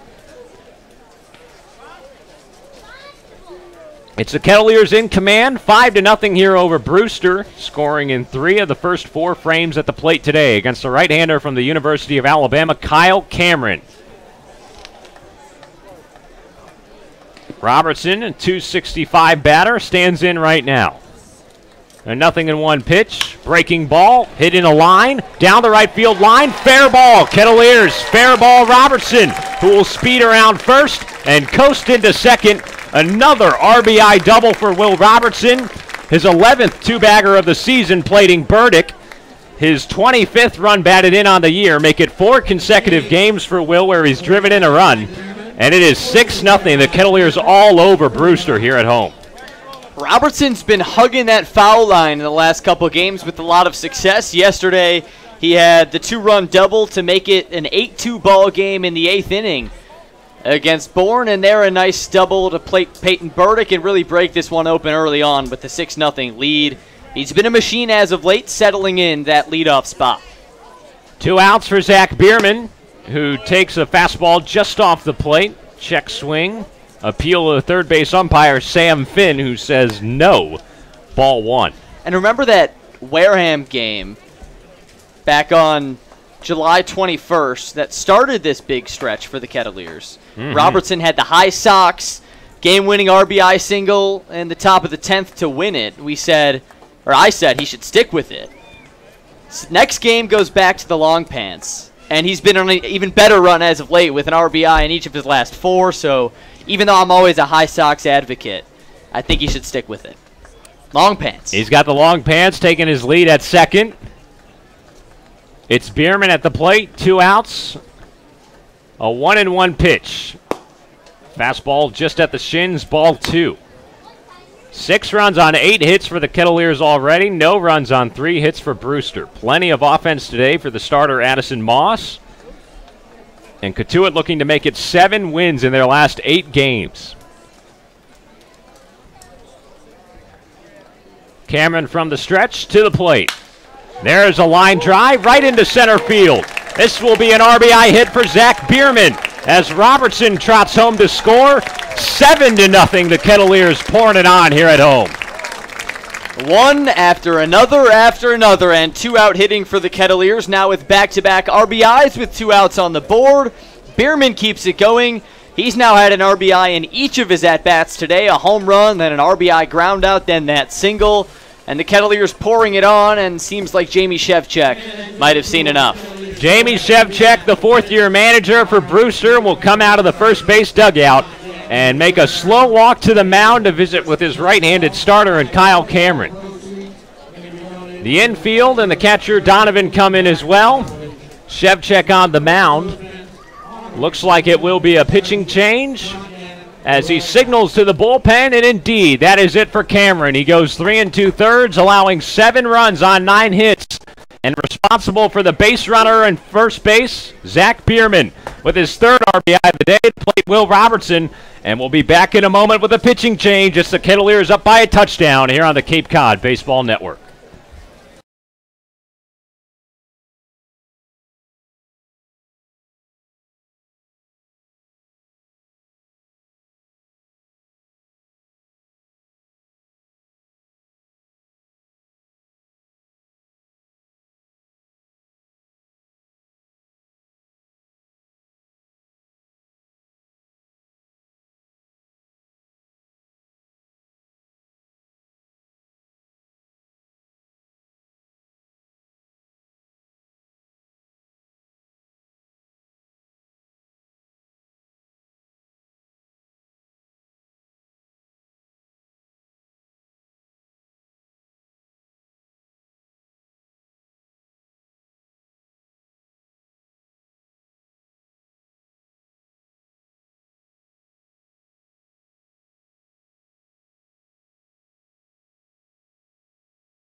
Chance Roach is new pitcher for Brewster, relieving the right-hander Kyle Cameron, who gives up 7 runs on 9 hits. 2 outs here in the bottom of the 4th. The Kettleers with a runner on. Michael Tolley at the plate, and 3 runs already home in this inning. 3 consecutive RBIs, sac fly from Brady Smith, double from Will Robertson, and Zach Bierman, the runner on first, with a single. And big Michael Tolley at the plate, batting from the left side here. Roach from the stretch, swinging a miss on the first Cape League pitch that he throws in his career. Right-hander from New Mexico State, the Aggies. Coming into today's ball game, a late addition for the Brewster Whitecaps. 6'2", 170 pounds. His 0-1 just off the plate. 1-1 the count on Tolia, who is 0 for 2 today, with an RBI ground out in the third, a strikeout in the first, but he reached on a drop third strike and eventually came around to score. Roach, the little right-hander on the rubber, to the plate. Curveball in the dirt, off the heel of Donovan's mitt, but he keeps it in front. 2 balls and a strike on Tolia. Named the team MVP for the Kettleers this season. Host family day before today's first pitch.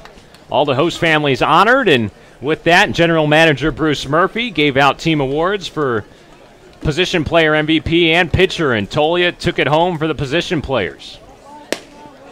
He takes a fastball on the outside corner here. 2-2 the count. Steven Schock won the pitcher MVP award. 2 very deserving award winners there, both returning players having stellar summers here with the Kettleers. Franklin holding on Bierman at first. The 2-2. Fastball down in the dirt.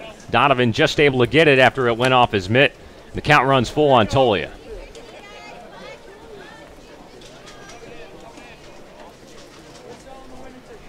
Seven to nothing, the Kettleers with a big lead here at home.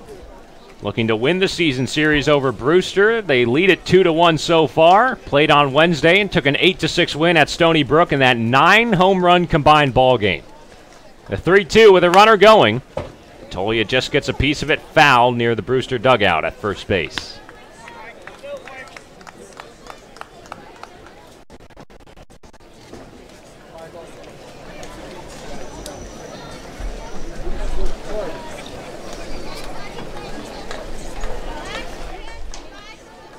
Roach set once more. Bierman on the move. And the 3-2 misses in the dirt.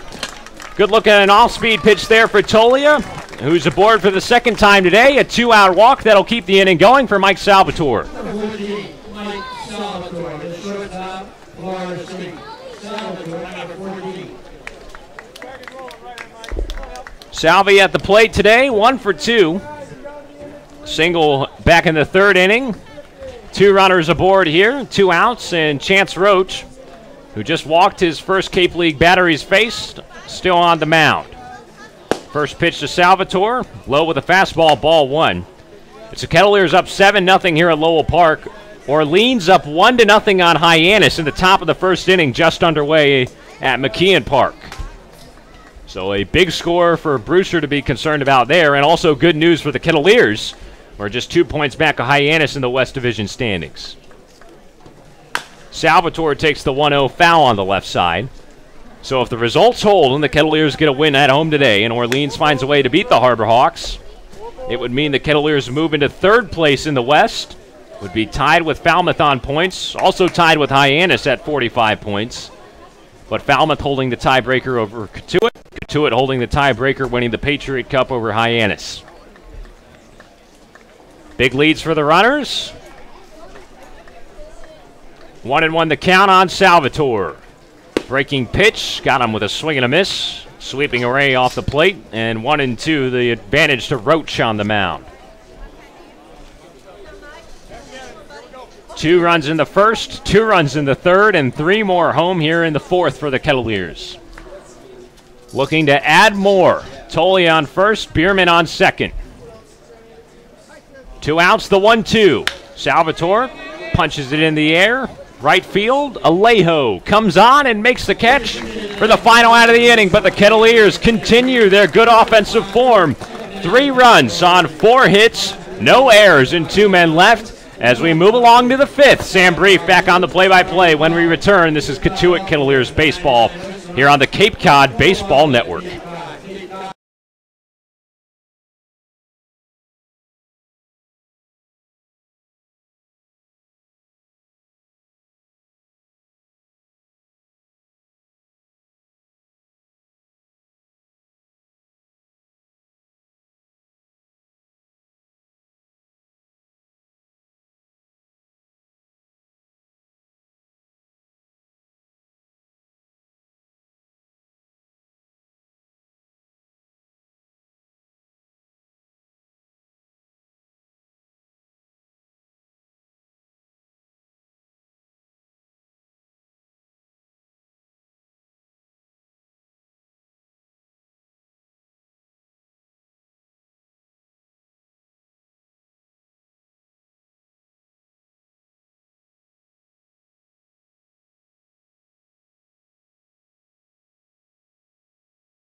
Welcome back to Lowell Park. 7-0 Kettleers pouring it on the Whitecaps as they look to win their 7th game in the last 8 and maybe force a tie with Falmouth and Hyannis for the 2nd place spot in the Western Division. 7 runs on 9 hits for the Kettleers, no runs on 3 hits for the Whitecaps, who, if this result holds and Orleans ends up beating Hyannis, Firebirds with a 1-0 lead in the 1st, then Orleans would leapfrog Brewster for the last playoff spot in the East with just 3 games left, as strike 1 comes in for Madison Moss to Ike Freeman. And, of course, the offense, the story of the day so far with the 7 spot. But the goose egg under the guest department of the Lowell Park scoreboard, courtesy of Madison Moss, who sends the high curveball for ball 1. He's been solid today. No runs on 3 hits. And Moss has 3 strikeouts to his name. The righty out of Rice, by way of Spring, Texas, in the Houston area. He kicks and fires with the 1-1. It trickles low through the 5-hole of Zach Humphreys, a 2-1 count. Moss, destined from the start to be a pitcher. When you're a pitcher, you're at the center of the action. Every single pitch, of course. When you're an outfield, that isn't necessarily the case, as the 2-1 is nubbed off foul, 2-2. Moss said when he was an outfielder in T-ball games, his dad was the coach, and he would just sit cross-legged in the outfield, and he'd bring a teaspoon in his pocket and just dig out the outfield grass.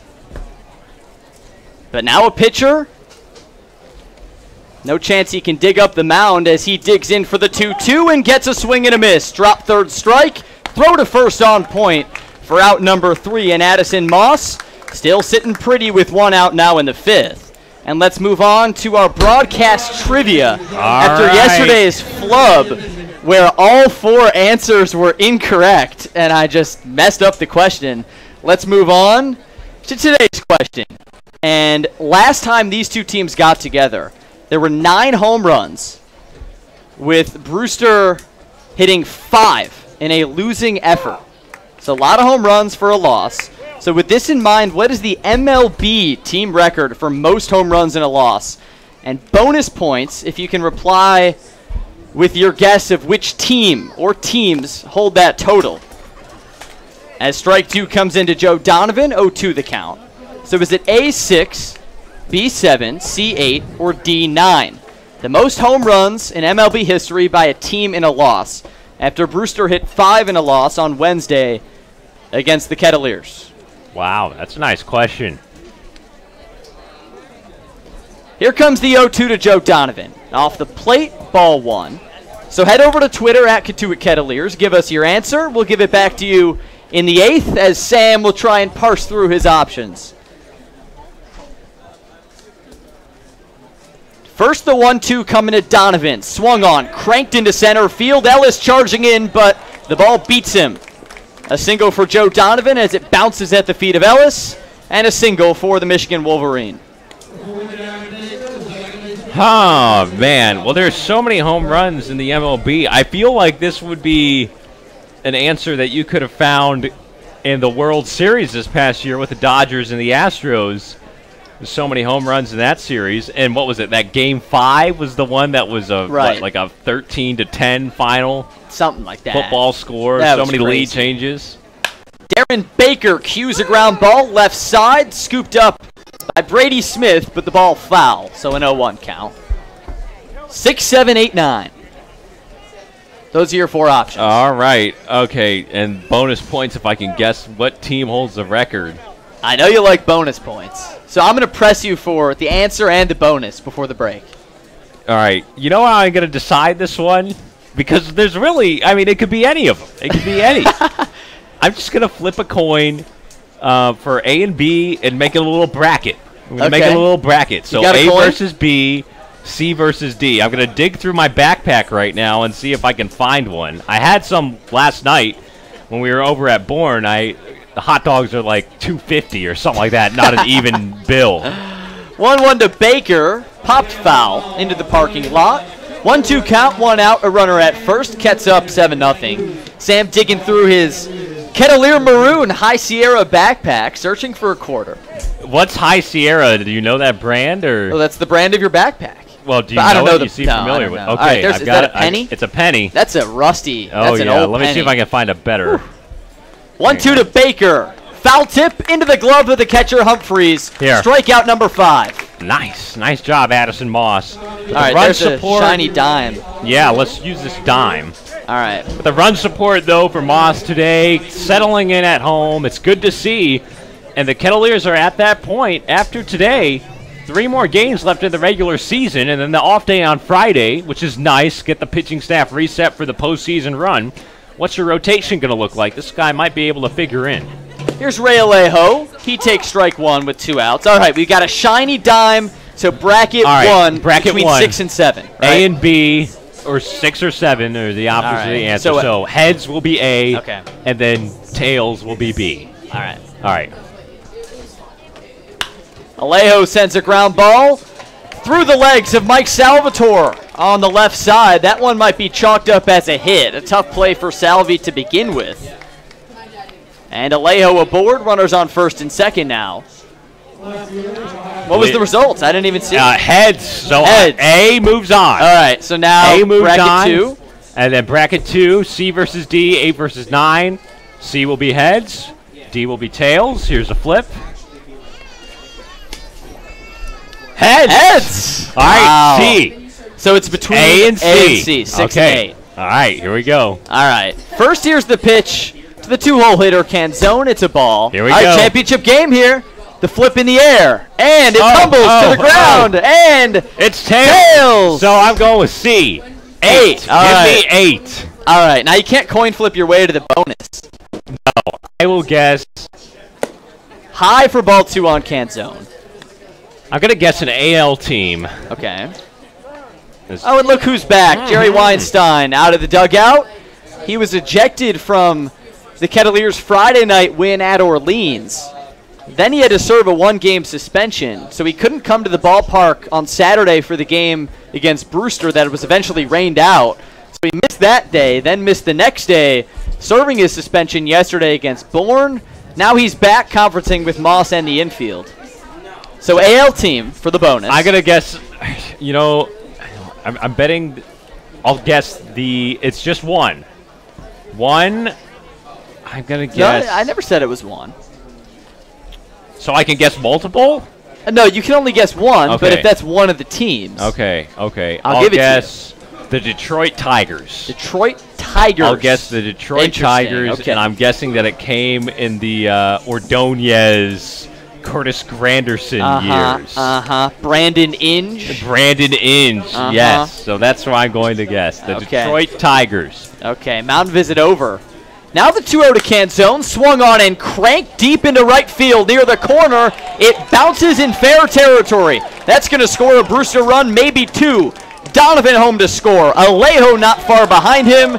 That's a double that drives in 2 runs for Dominic Canzone, and Brewster's on the board. Kettleers still up 5, now 7-2 here in the 5th. Well, Addison Moss just got it behind in that count 2-0, and Canzone found a pitch he likes. Took it for a ride down the right field line.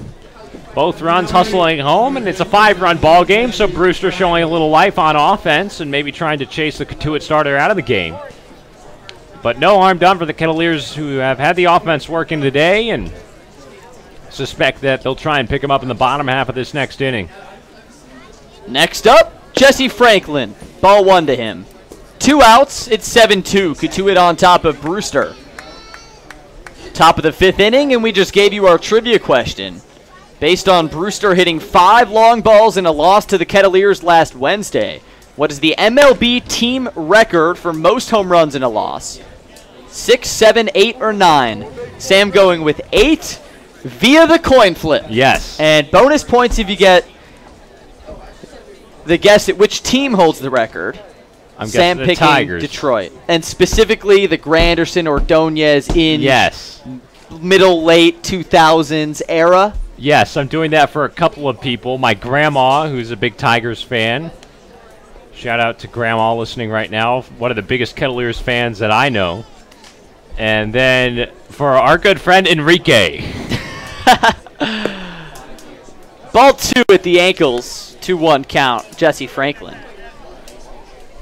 So, Enrique, if you're listening, Wareham with an off day, this one's for you. Enrique DeMore, Wareham Gateman, play-by-play broadcaster. Fantastic broadcaster.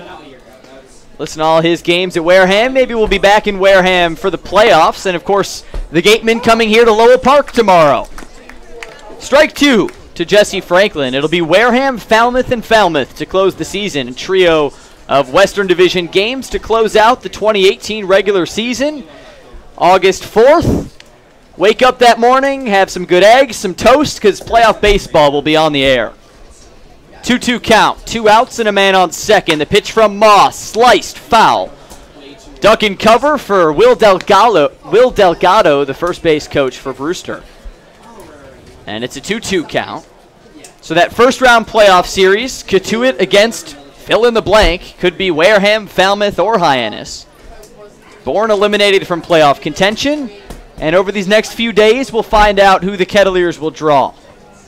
2 balls, 2 strikes, and a pair of outs for Jesse Franklin. The pitch, low, ball 3. Kettleers 7, Whitecaps 2. Thanks for joining us, Sam and Sam, in game number 41 of the 2018 summer.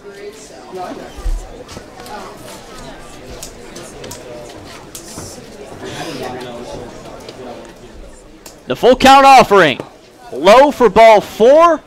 Jesse Franklin draws a walk. And now 2 runners on with 2 outs as Brewster continues to extend the inning. They already have a pair of runs here in the 5th on the 2 RBI double from Dominic Canzone. And now Addison Moss yielding the walk. Hunter Bishop, the cleanup hitter, red-hot hitter out of Arizona State, coming up next. Hitting .400 over his last 10 games. 2 home runs in his last 15 at-bats, and now we'll have a call to the bullpen with Jerry Weinstein walking out of the dugout to take the ball from Addison Moss. And a pitching change for the Kettleers.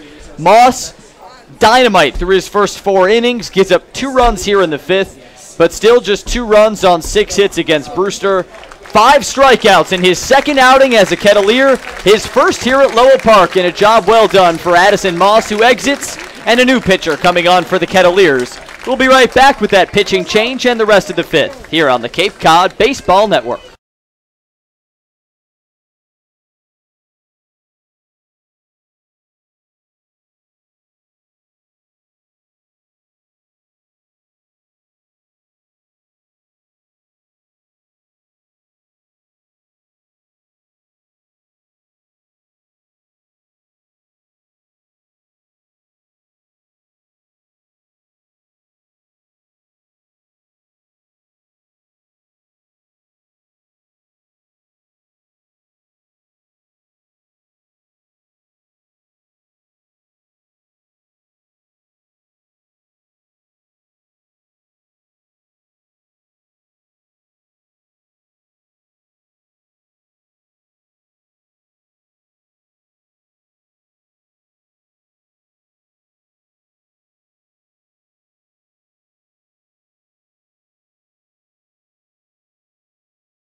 Now a 5-run ball game in the 5th here at Lowell Park, and a pitching change for Cotuit. Addison Moss exits. He just gave up 2 runs on 6 hits, 5 strikeouts, and no walks in his first outing here at Lowell Park. Here's another new Kettleer pitcher, Trey Holland out of Sewanee College, who kicks and deals his first pitch as a Kettleer down low for ball 1. He's got Hunter Bishop at the plate, 2 runners on, 2 outs in the 5th. Holland, 6 feet tall, 200 pounds. A lefty out of the University of the South, Sewanee, in Tennessee, and he fires in ball 2. He had a 3.40 ERA with 1 complete game. Just 12 walks, 31 strikeouts last season for the Tigers. And he was all-conference first team. Now 2-1 as he sends in a strike.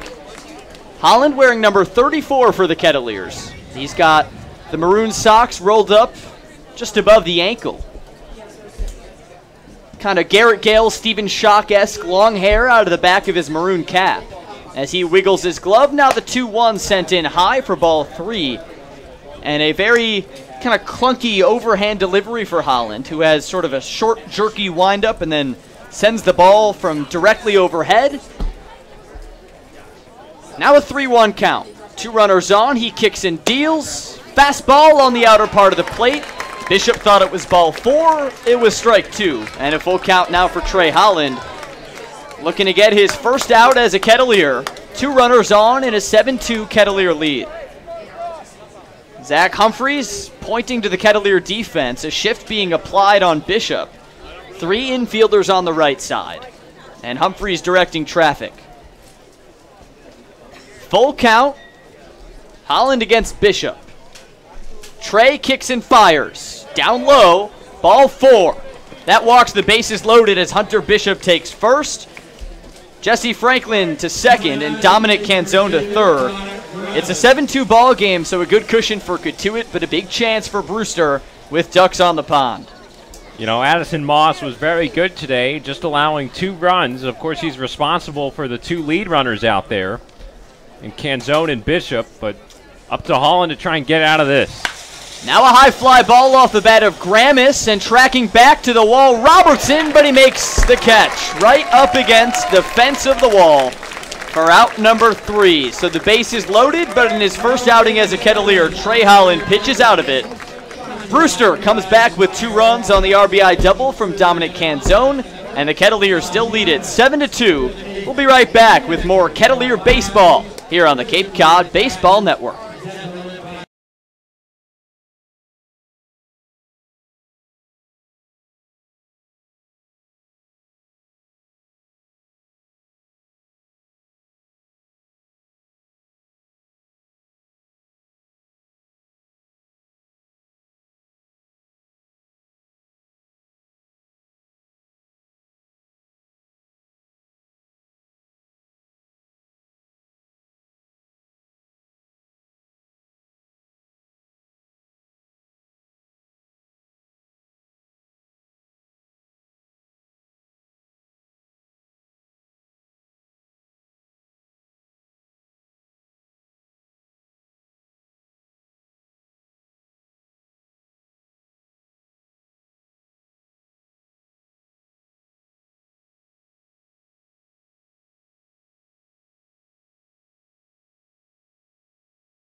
The Duke Ellis leading things off for the Kettleers here in the 5th. They lead it 7-2.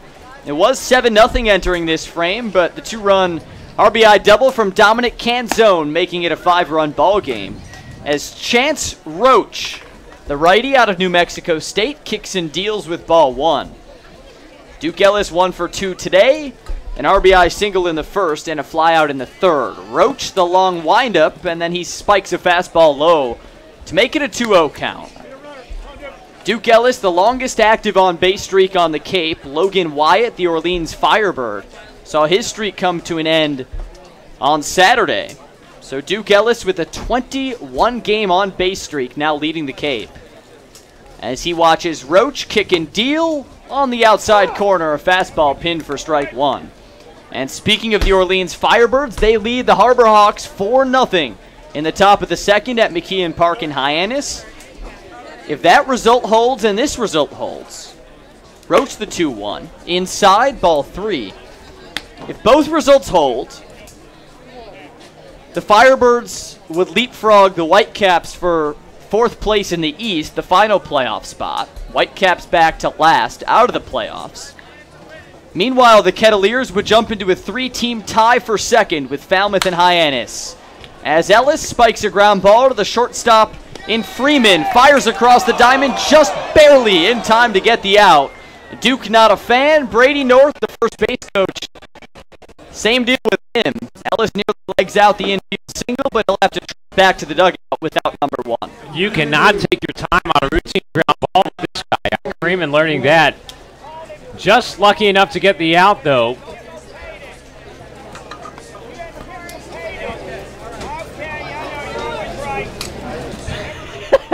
Mike Roberts arguing from third base to the first base umpire, and Joe LaBella saying, I know you think you're always right. Oh, my goodness. Oh, here's Corey Wood. Ball 1 outside. I mean, over the course of a 44-game season, you got to keep it fresh. Can't say the same thing every time. We've seen some creative ones from Coach. You know what got Coach Weinstein ejected the other night? Did you hear the full story? Wasn't it balls and strikes? Yes.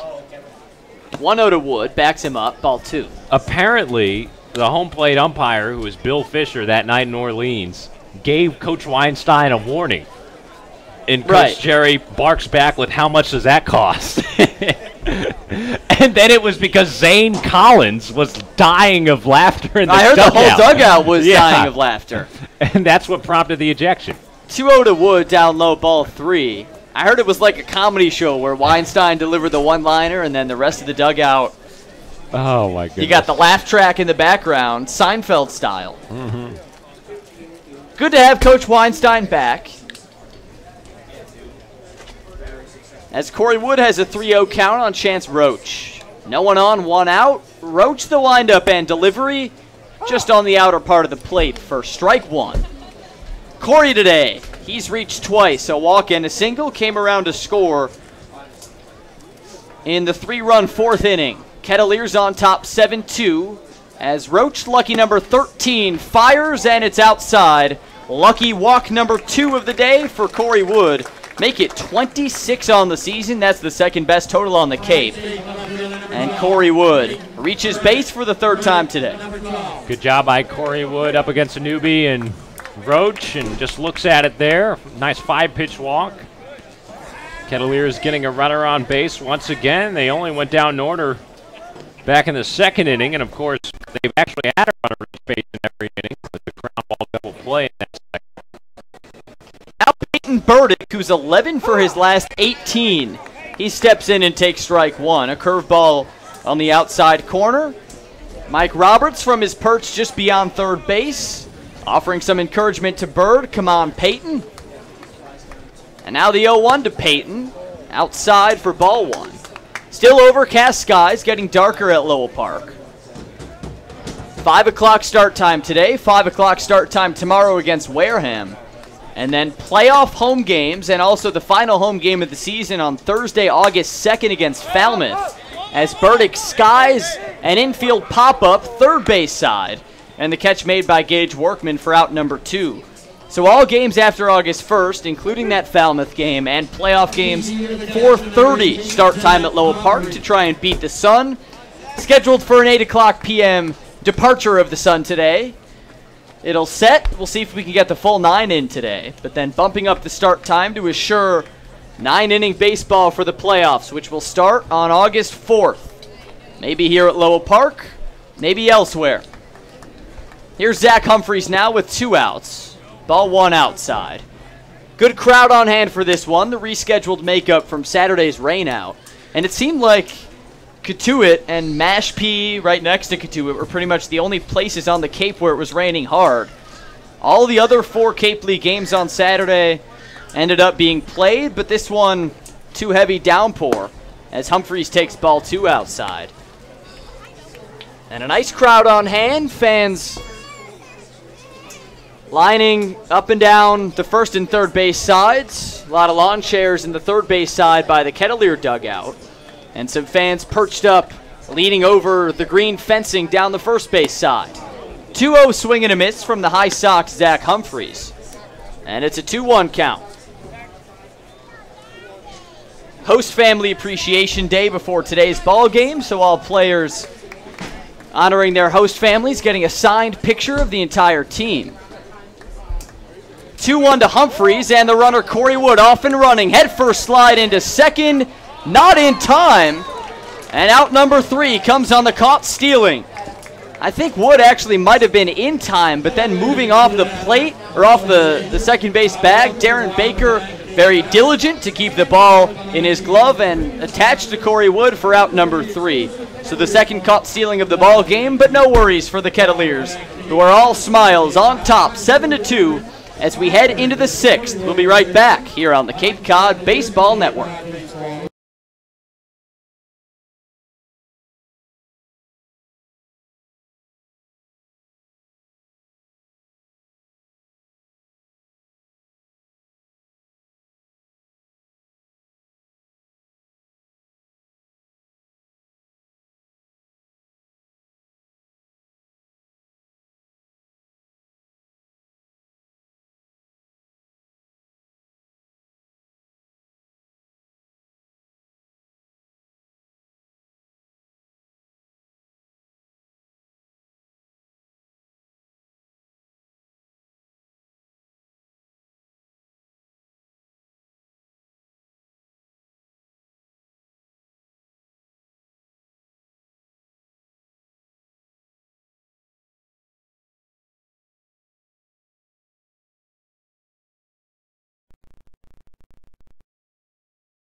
To it, Gage Workman to start things off for the Brewster Whitecaps at the plate, followed by Ike Freeman and Joe Donovan.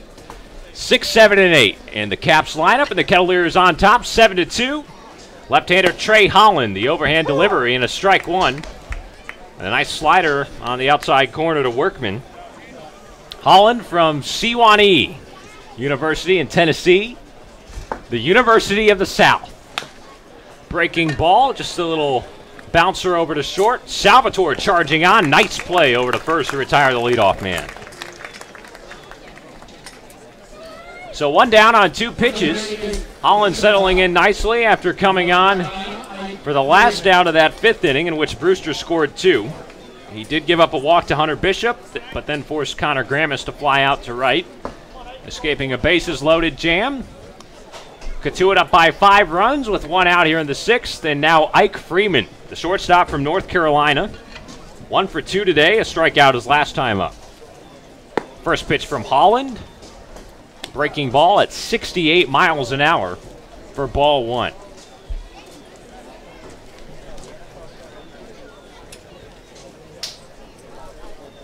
Here's a 1-0. 74 mile an hour, lots of junk coming from Holland. Strike 1 at the knees of Freeman, 1-1 count.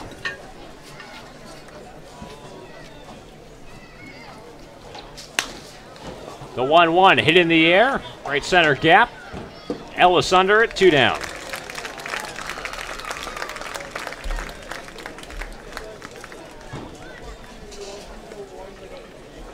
So Trey Holland doing a nice job. Not much velocity on his stuff.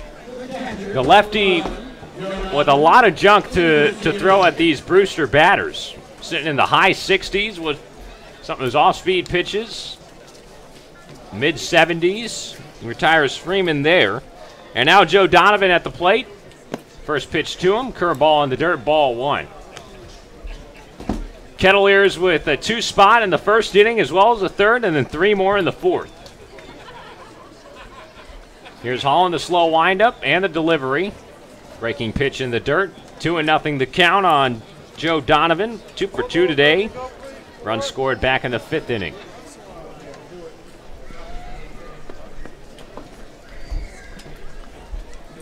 Here's a 2-0 pitch. Fastball called strike, 2-1.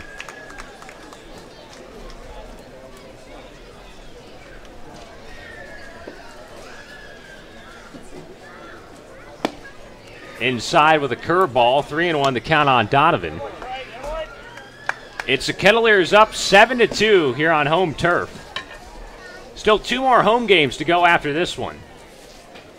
As the 3-1 runs just outside, and Donovan works a 5-pitch walk to give the Brewster Whitecaps a 2-out base runner. Donovan's been pesky today, reaching 3 times. And remember how Brewster extended the innings with the 5th inning with that 2-out rally. Trey Holland's got to keep him honest here and make sure the bottom of this lineup, starting with Darren Baker, doesn't repeat the same, because things got a little dicey at the end of the 5th. Runner on first and 2 outs for Darren Baker, who takes a strike at the knees. Dusty's son at the University of Cal Berkeley, batting from the left side here. Little second baseman with a lot of speed. Breaking pitch, loops in at the thighs, strike 2, and Holland getting ahead in the count.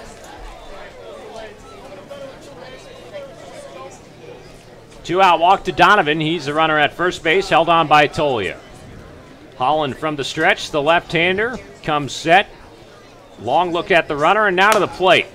Bouncing ball right side, taken by Tolia, who will hustle over to the bag himself. He beats out Baker, and there's the final out of the inning. So no runs on no hits, no errors, and a man left, Trey Holland. A nice scoreless frame out of the bullpen, and we head to the bottom of 6. It's the Kettleers 7, the Whitecaps 2 here on the Cape Cod Baseball Network.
See if the Kettleers can have a hit here in the home half of the 6th inning. Up 7-2 on Brewster. Zach Humphreys to lead things off. Then Brady Smith and Will Robertson. 8-9-1 in the Cotuit order. Against the right-hander Chance Roach, who's on for the 2nd full inning of work out of New Mexico State, making his Cape League debut. Zach Humphreys at the plate. 0 for 2 today. A sac bunt his last time up. First pitch from Roach in there. Called strike with a fastball. How about the name Chance? It reminds me of Chance the Rapper. Chance the Rapper, Chicago. Here with Mr. Sam Brief, a Chicago kid. Yep. Short for Chancellor, right? Really? Isn't that what it is? I'm pretty sure it is. Breaking pitch runs off the plate. 1-1 the count on Humphreys. Go figure. Yeah. You know, I honestly had no idea it was short for Chancellor. Yes. I mean, I like it. I like Chance the Rapper. I like his music. He runs in some circles I'm familiar with. Humphreys grounds the 1-1 up the middle. Short hop on Freeman, the shortstop, who's still able to make the throw on the run. 1 down here in the bottom of 6. He's kind of I mean, I'm no hip-hop expert, and I'm not sure how much our audience knows about the hip-hop landscape these days, but Chance the Rapper, kind of I don't want to say experimental, but very creative. No, he's new age. Yeah, new age. I mean, he posts his music for free on SoundCloud, very accessible. Very quirky, He's very quirky, fun, yeah, and he does a energetic. lot of pop-up concerts where he'll invite his biggest fans, and it's kind of an invite-only, more intimate event. More accessible to the public. You know, it's nice. It's a nice, fresh wave. I'd say, too, he's a pretty good singer, too. He's a very talented vocalist and just musician overall. And he's gotten very involved with baseball. He's the White Sox sort of Chicago ambassador. So you see him often wearing a White Sox cap. He does a lot of community events with the White Sox because he's from the South Side, sort of near Guaranteed Rate Field, and he'll do a lot of promotion for that ball club. I did not know that. Yeah, they've embraced him. They did a commercial before last season featuring Chance the Rapper and trying to plug the White Sox because, of course, they're second fiddle to the Cubs. Brady Smith, the batter, grounds one to first base. Franklin takes and throws on to Roach covering. 3-1 for out number 2. So we're talking about Chance the Rapper. Of course, that all stemming from Chance Roach, who's on the mound. Up-and-coming rapper, and Sam and I, when we talk off the air about music or whatnot, listening to Sirius satellite radio, maybe it's Hits 1, talking about pop stars or celebrities that are on hot streaks. Yep. I'd say he's on a hot streak right now. Oh, he's been on a hot streak for the last 2 years. So, you know, it's good to see him on a hot streak. Chicago boy. Talking about a guy who's on a hot streak, Will Robertson at the plate, swinging and missing at a changeup there. 4 consecutive days with an RBI, and the RBI double back in the 4th inning. 2 for 3 officially with 2 runs scored. Pounds a breaking ball foul on the right side, and down to the count. No balls and 2 strikes. 2 outs here in the home half of 6, and the Kettleers on top by a 5-run gap. 7-2 our score. I'll cue up some Chance the Rapper to play in our next break. There you go. How's that? 2-strike pitch, swung on and missed. Good changeup from Chance Roach, who retires the side in order, but the Kettleers still in front, 7-2 as we move along to the 7th here at Lowell Park. You're listening to Cotuit Kettleers Baseball on the Cape Cod Baseball Network, and now some Chance the Rapper for you to hold you over until the next half inning.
Seventh inning at beautiful Lowell Park here in Cotuit. A cloudy day, but still playing baseball, and the Kettleers winning ways continuing.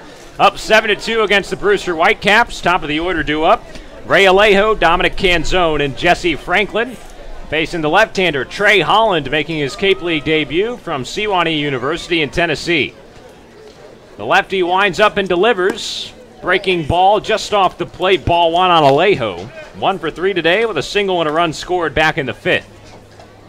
Right fielder out of UCF, facing off against Holland. 1-0, punched high in the air, straight away shallow center, as Ellis will track in towards it and reach up and make the grab, out number 1. This game's starting to get a nice little rhythm, kind of turning into a little relief pitchers duel between Trey Holland and Chance Roach. And that's good news for the Kettleers, who just have to hold a 5-run lead. Holland and Roach each making their Cape League debuts as these two teams wrap up the regular season. 3 more games to go after this, and then the playoffs. As Dominic Canzone steps in and takes a curveball for strike 1. Holland, pretty stocky kid, At about 5'10". Winds up on the mound. The southpaw delivers. Breaking ball just lifted into the air, right field, and Robertson with no trouble to make the catch for out number 2. So now we got a little bit of speed to this game. There are a lot of offensive fireworks early on. Kettleers scoring 2 in the opening frame. Zach Bierman on the second batter of the game, hitting a home run down the right field line, his 5th of the season. Bierman with 3 RBI on the day, a ground out in his next at-bat to plate a runner, and then an RBI single in the 3-run 4th for the Kettleers. Now Jesse Franklin with the shift on the infield, 3 on the right side, and a first pitch strike from Holland. Cotuit up 7-2 on home turf. Tomorrow, home against Wareham. After that, at Falmouth on Wednesday night. That will be a big home and away series to finish off the regular season as the Commodores come here to wrap it up on Thursday. Hollins 1-1, grounded into the shift. Salvatore diving in the outfield, slinging towards first, but his throw off the bag, and Franklin will leg out a 2-out infield hit, even though he hit it into the shift. The shortstop playing over on the right side. Salvatore just not able to make a clean play, and that'll extend the inning for Hunter Bishop. How about these Michigan guys today between Jesse Franklin and Joe Donovan? 6 trips on the base paths. Those 2 have looked pretty good, but a Brewster offense that has just left too much action on base, leaving 2 in the 3rd and 3 in the 5th. That's why they're in this hole. Shift still on for Hunter Bishop, another left-handed batter. 3 infielders on the right side, and he takes a strike. Brady Smith holding down the fort on the left side, playing on the infield indent. Plenty of room near shortstop. The 0-1. Swing and a miss. Fooled him badly on a good bender right there. And Trey Holland, that's his pitch. He loves going with that curveball. 68 miles per hour, and for these guys who oftentimes, against a guy like Moss who can gas it in the lower 90s, Holland comes in throwing this 68, 69 mile an hour stuff. It's tricky. The 0-2. Up and in with a check swing on a fastball. He does not go, according to Sam Finn, the third base umpire. And Bishop stays alive for the moment. 1 ball and 2 strikes. It's the Kettleers 7 and the Whitecaps 2 here at Lowell Park. Cotuit looking for win number 7 in 8 games. Hollins 1-2. Curveball that just misses a little high. And that evens up the count on Bishop. Bishop, a returning player from Arizona State who's 0 for 2 today. A walk his last time up. Lined out to second base in the shift. Back in the 4th. Takes a 2-2 low here, and the count is full.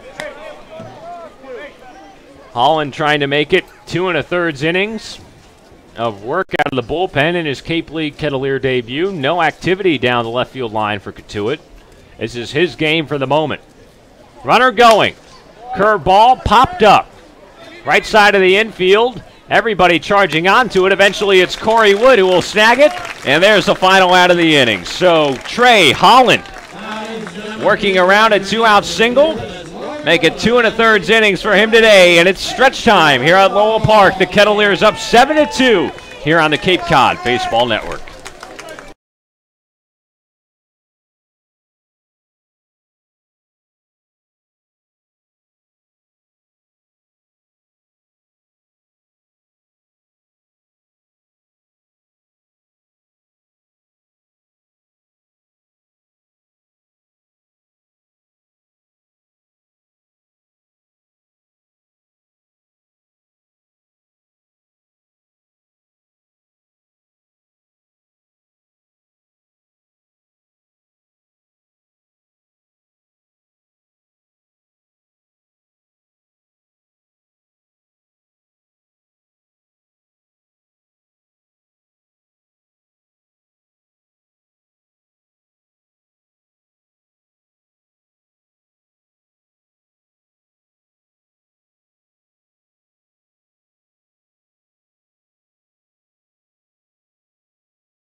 Back at it here in Cotuit. Glad you're along with us. Sam Niederman, Sam Brief, our entire Kettleers media crew, including director Mason Horodisky, Robert O'Neill riding in the sidecar. Executive producer Martha Johnston, always watching out for us down below as the Kettleers are in command here. 7-2 the score. Bottom of the 7th inning, in the heart of the order due up, Bierman, Tolia, and Salvatore. As a right-hander and Roach kicks and deals, Bierman fouling off the first pitch for strike 1. Zach, 2 for 3 today with 3 RBI, a solo home run in the first, RBI ground out in the third, RBI single in the fourth. Bases are empty, so the only way that he could keep that streak going is to hit one over the fence for the second time today. Roach the 0-1. Swing and a miss, good changeup off the plate for strike 2. Kettleers with 7 runs on 9 hits, no errors. 2 runs on 7 hits and no errors for the Brewster Whitecaps. Roach, the lanky right-hander out of the bullpen. Kicks and deals as Bierman lasers one down the right field line, foul. Look out near the Brewster dugout. A couple of camera guys over there had to skip out of the way of that one. Kavanaugh style. Yeah. You know, Cowboy Joe's going to be very mobile when the foul balls are coming his way. The Kettleers team photographer always does a good job in those situations. The 0-2 in the dirt, ball 1. Big key for the Kettleer offense today, partner. 2 strikeouts, and that's it. That's good stuff. They're putting the ball in play. They had that big 3rd inning with 2 runs coming in on ground outs just because it was an out, but they're putting the ball in play. You can't score off a strikeout. And just 2 on the ball game. The 1-2. Bierman slice it off the left side, foul. And out of play near the parking lot. Sounded like that might have hit a car, but I don't think so. You've got the eyes on it, partner. What do you see? I just see a bunch of little kids running around for the ball. Okay. I didn't see it hit a car. I think it skipped kind of beyond the parking lot. Swing and a miss for Bierman, but a drop 3rd strike. Trouble behind the plate for Donovan, who slipped on the grass and was never able to make a throw. And Bierman reaches first to lead off this inning. He strikes out, but reaches on the drop 3rd strike. That's the second time that's happened today for the Kettleers. So, yeah, 3 strikeouts today now for Cotuit, but 2 of the 3 strikeouts, they've still reached base. Yeah. And from a Brewster perspective, that's kind of inexcusable. So from a Cotuit perspective, there's only been 1 time today where they haven't put the ball in play and they haven't gotten on base, and that's just the 1 strikeout without a drop 3rd strike.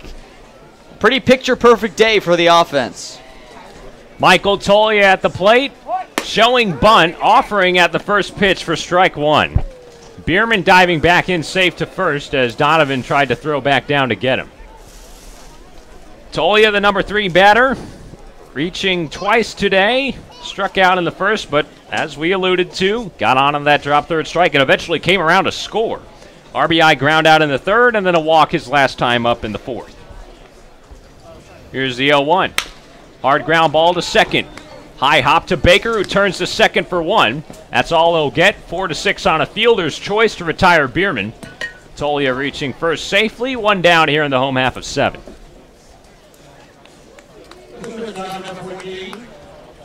Mike Salvatore from Florida State. Now Mike Salvatore's turn with a runner on first and 1 down. Kettleers up by 5.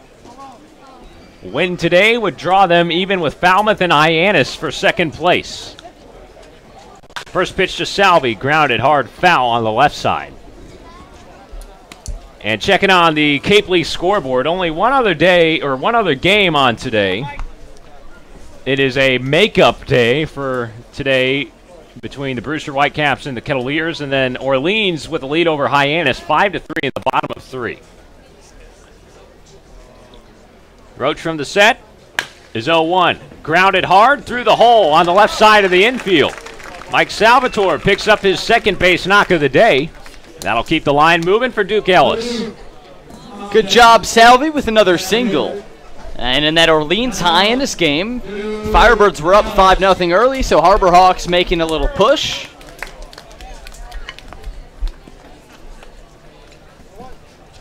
Should Orleans win today, that would mean the Kettleers would jump Hyannis in the standings and be in 3rd place. Falmouth holding the tiebreaker over Cotuit. Kettleers holding the tiebreaker over Hyannis. Runners on first and second for Duke Ellis, who takes ball one. Duke 1 for 3 on RBI single back in the first today, extending his 21-game on-base streak now. That average is climbing all the way up. It's at the 282 mark as of the beginning of today's ball game. Might be near 300 if he can get another hit here.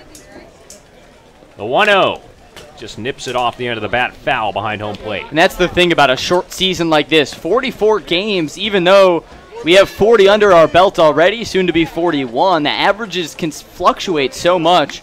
Look at a guy like Peyton Burdick, who at one point saw his average in the upper 100s, but such a hot streak as of late, now a 270 hitter. One of the best tallies on the team. So these averages always changing. The 1-1 to Ellis. Up and away, ball 2 with a curveball. It's Tolley on second and Salvatore on first. 1 away in the bottom of 7. The Kettleers looking for insurance. Starting to get dark here at Lowell Park. Cloudy skies overhead. The sun hasn't peeked out just once. 7:03 p.m., 2 hours since first pitch. The 2-1. Hit in the air and going back to the parking lot, foul. Didn't hit a car that time, but skipped under what looks to be a Toyota Corolla. One of a more audacious little kid went under the car to grab it. Appreciate the hustle. I like that. See what Ellis can do here with 2 on, 1 out, and a 2-2 count. Ground ball poked through the left side of the infield. Base hit Kettleers. Here comes Tolia from third. No throw from Canzone. Duke Ellis at it again. An RBI single to make it a 6-run ball game in favor of Cotuit. Man, this guy with the opposite field pokes. He did it in the first inning with the RBI to drive in Tolia. Does it again to drive in the same Michael Tolia. 6-run ball game, giving the Kettleers that cushion. And I think with the darkness, I'd be kind of surprised if we squeeze in all 9 innings. Maybe one more chance for Brewster in the 8th. And the Kettleers really piling it on.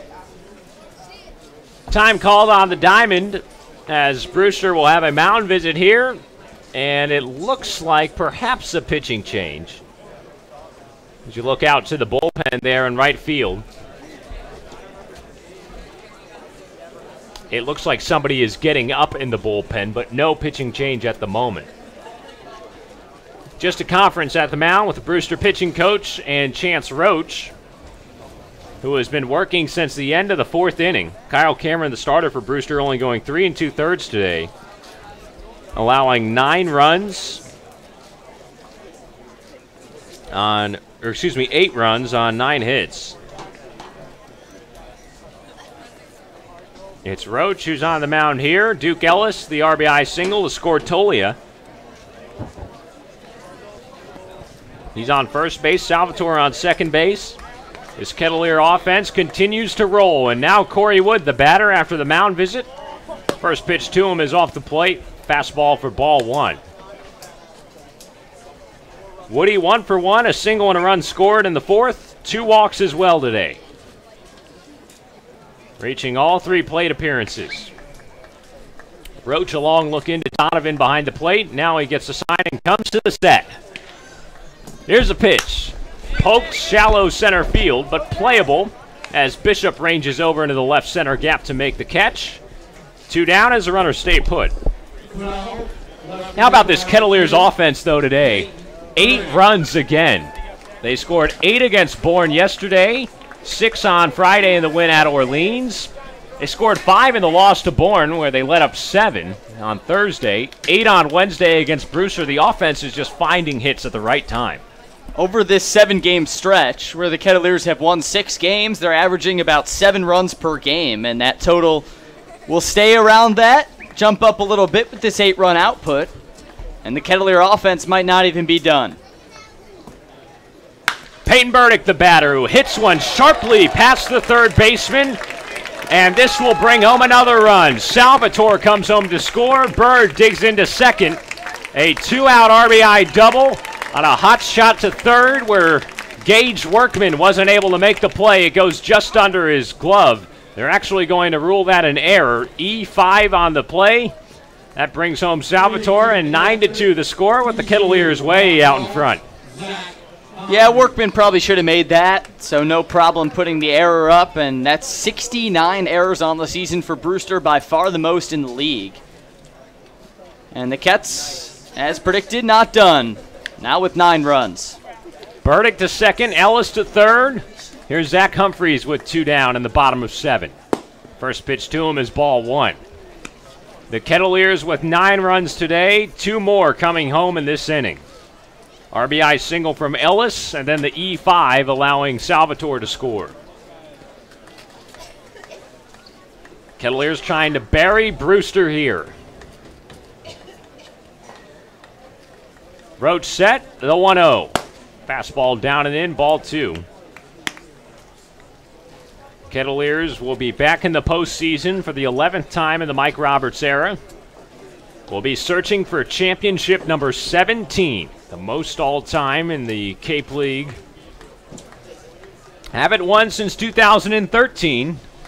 2 championships coming in Mike Roberts' tenure, 2010 and, of course, 13. The 2-0 bounces away from Donovan at the plate. Ellis thought about coming home to score, but instead he'll lay off. 3-0 the count on Humphreys.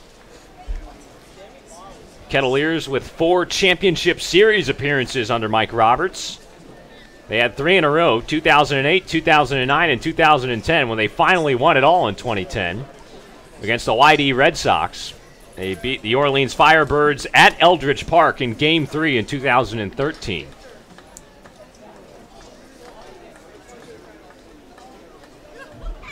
Here's a 3-0. Humphreys takes it right at the belt, strike 1.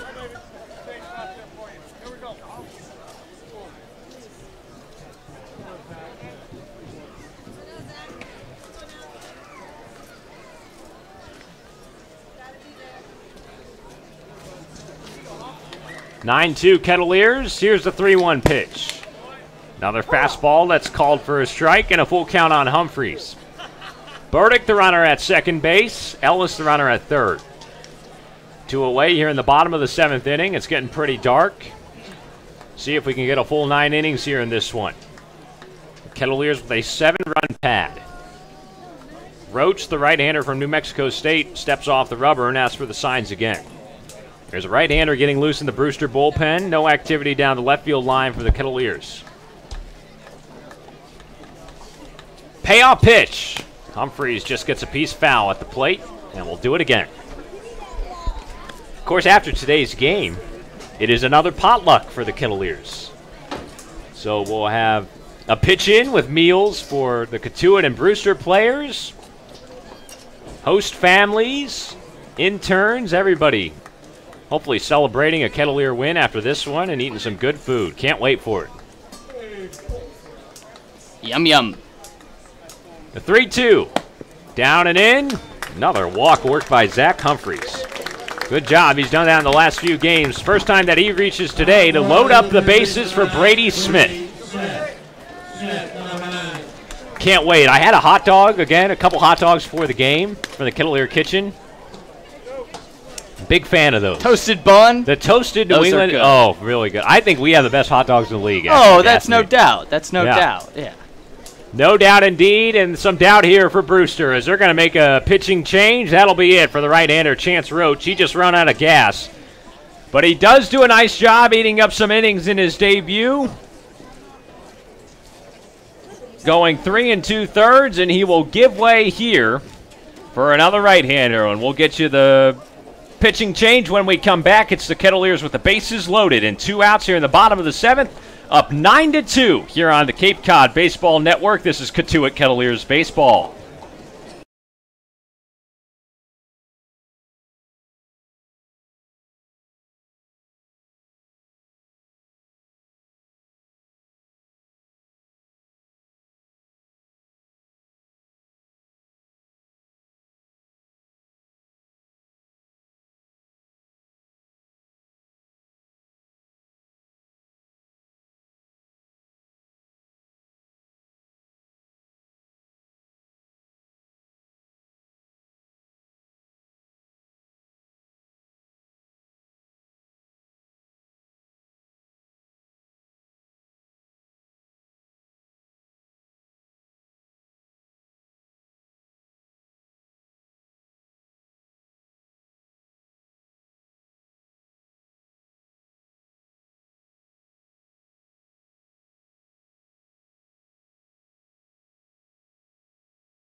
It's the Kettleers all over the Brewster Whitecaps, 9-2 here in the bottom of the 7th inning. 2 outs and the bases loaded, prompting a Brewster pitching change.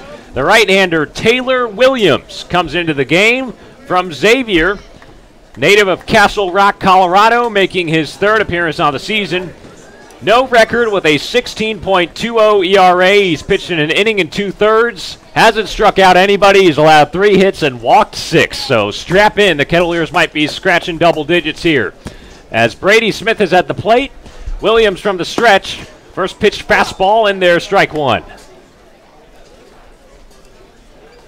The right-hander from Xavier, one of a couple musketeers on this Brewster team. Connor Franks as well. Williams with the stirrups on the mound. Smith at the plate. Here's the 0-1. Fastball way down in the dirt. 1 ball and 1 strike. Happy to have you aboard with us, Sam Niederman, Sam Brief. Kettleers having a lot of fun, winning a lot of ball games. Looking to make it 7-8. 7 of their last 8 in the win column, should they hang on today. Smith can bust it open. The 1-1. Big rip and a miss as he wanted a fastball upstairs but couldn't connect. 1-2. Addison Moss starting this game, going 4 2/3 of an inning, allowing 6 hits and no runs, or excuse me, 2 runs charged to his ledger.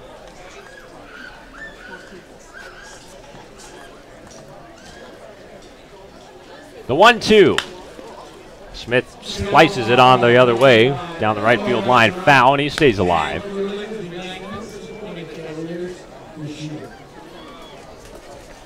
Next up, the Wareham Gatemen come to town at Lowell Park tomorrow, 5 p.m.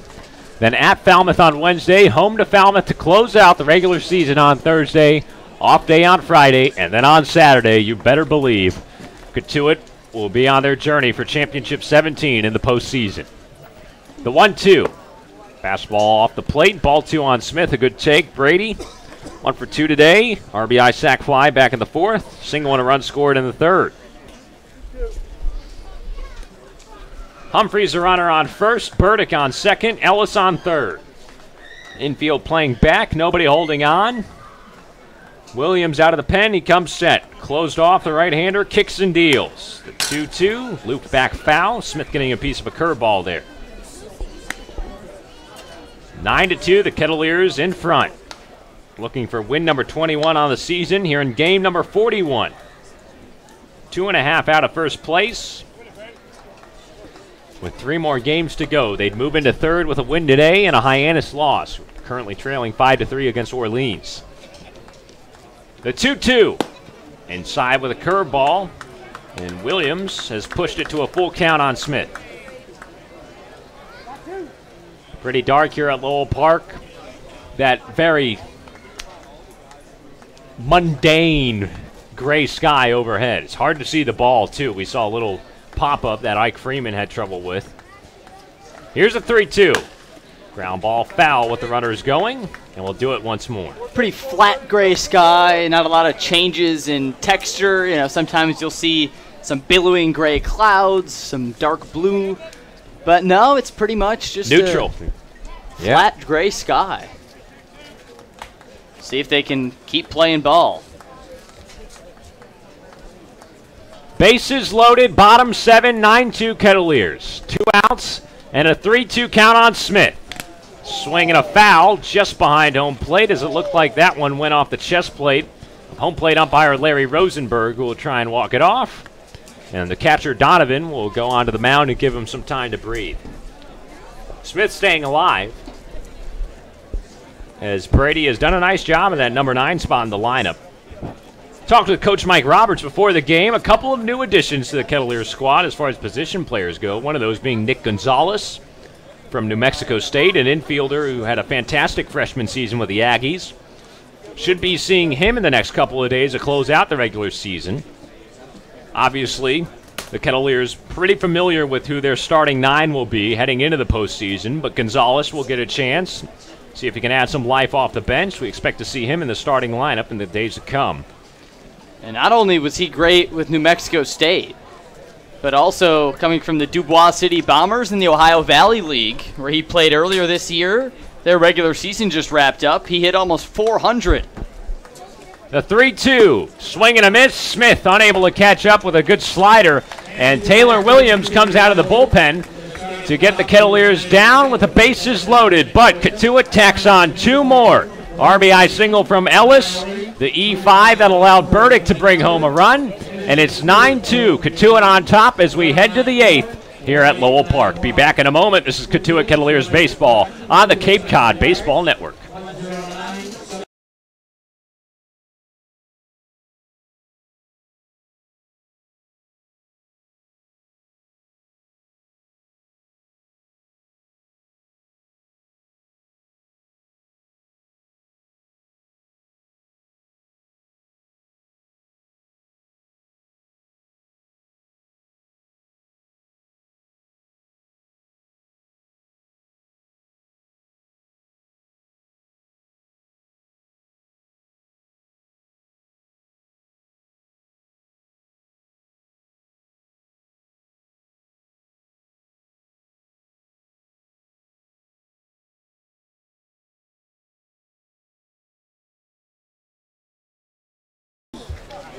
Bringing you down the home stretch here at Lowell Park. It's 9-2. Kettleers have poured it on the Brewster Whitecaps, up by 7 runs here in the top of the 8th.